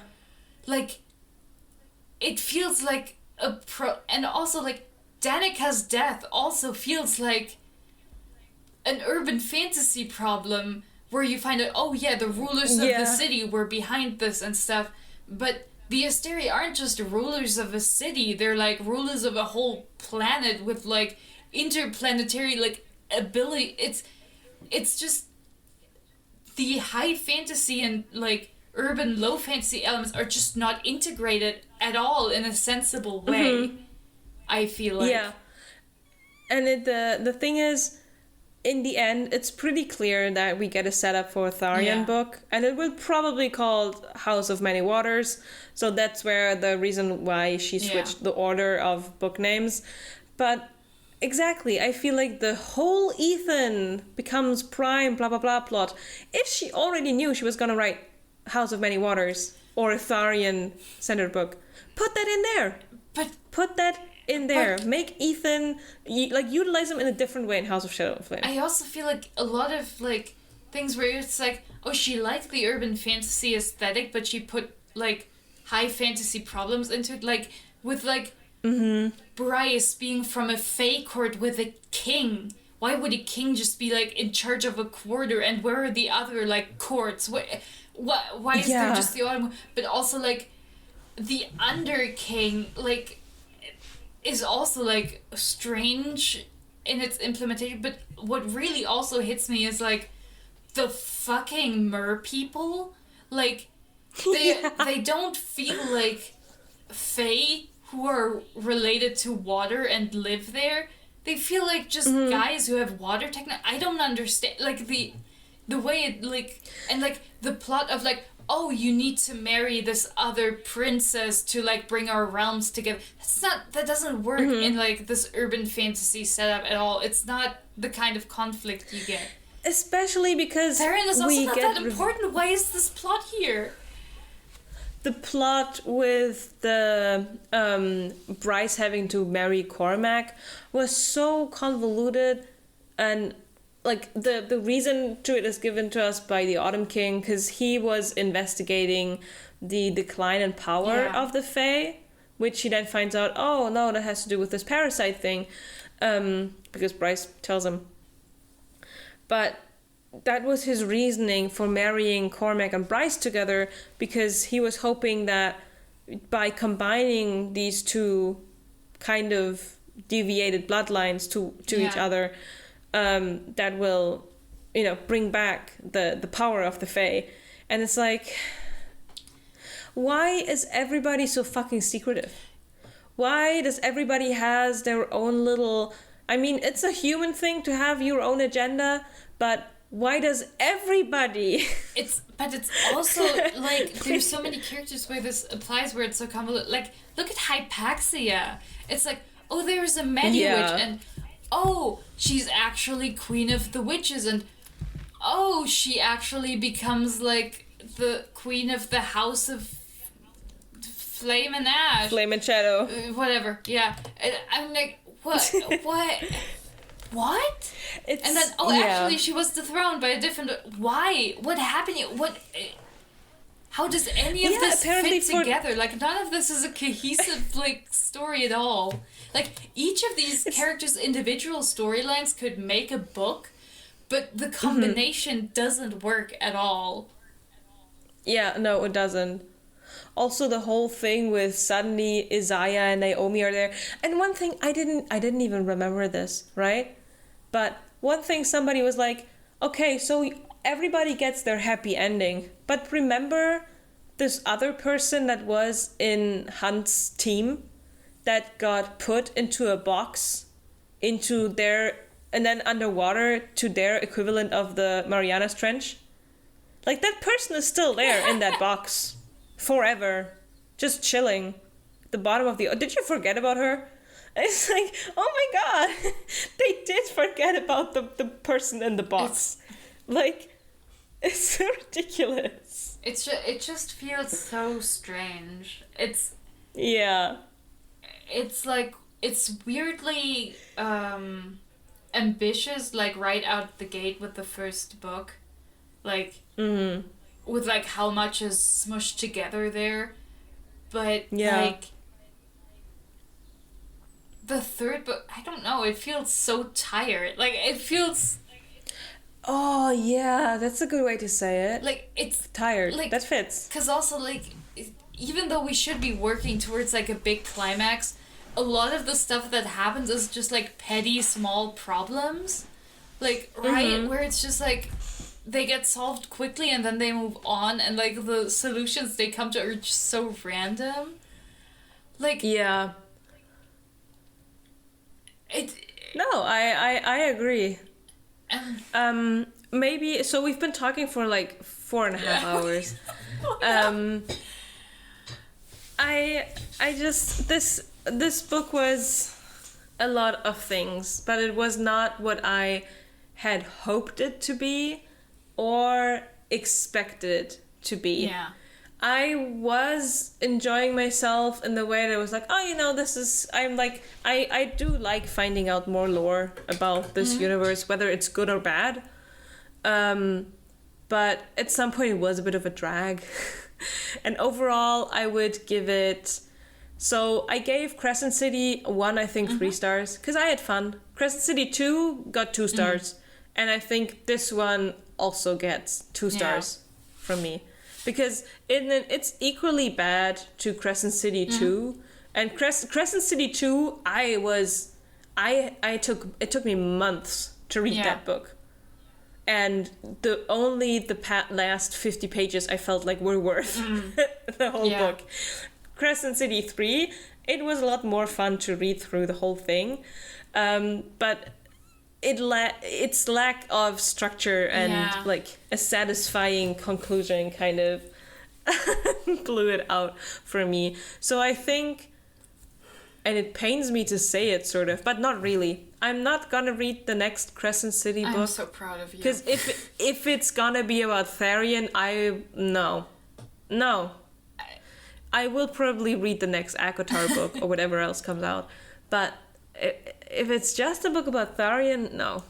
I will not. Yeah. I'm so proud of you for deciding that even at some point is too much. Like at some point you're like, even I can draw the line. Yeah, I'm not gonna put up with this anymore. I'm glad there's like a point. Because it's also like these books are so long. Like they are. I also said like, wow, I can't believe you want to read Nightbane, but at least Nightbane was like what, 400 pages? It's not like 900 pages of like very little, it's not. Yeah. It's insane. And the thing is, immediately after I was done, I was like, I'm gonna treat myself with a little bit of Fatebreaker. And it was like cool healing water was washing over me. I was like, oh my fucking god. Oh, actually books can be good, yeah. Yeah, I mean, probably for a normal person, the whole a Realmbreaker series is probably mediocre. For me, it's already good. And after Crescent City, it was a biblical experience starting that third book. Yeah, no, like... oh my god. I can imagine. But, if you're still listening, kudos. Props to you. This was a very long explanation, but the book's also very long. Like, if you compare the page length, like, makes sense if compared to Nightbane, this is like... Yeah, this right? makes sense. It's tough, and I left out a lot of stuff. So but I also feel like it can't have been that important, because I feel like a lot of stuff that cannot, like, it's just not important. It's small details that make everything a little bit more coherent, but in the overall scheme, it still makes no sense. Worth it. Yeah. So thank you so much for listening, and we'll see you in the next one. Yeah, I guess. Bye bye.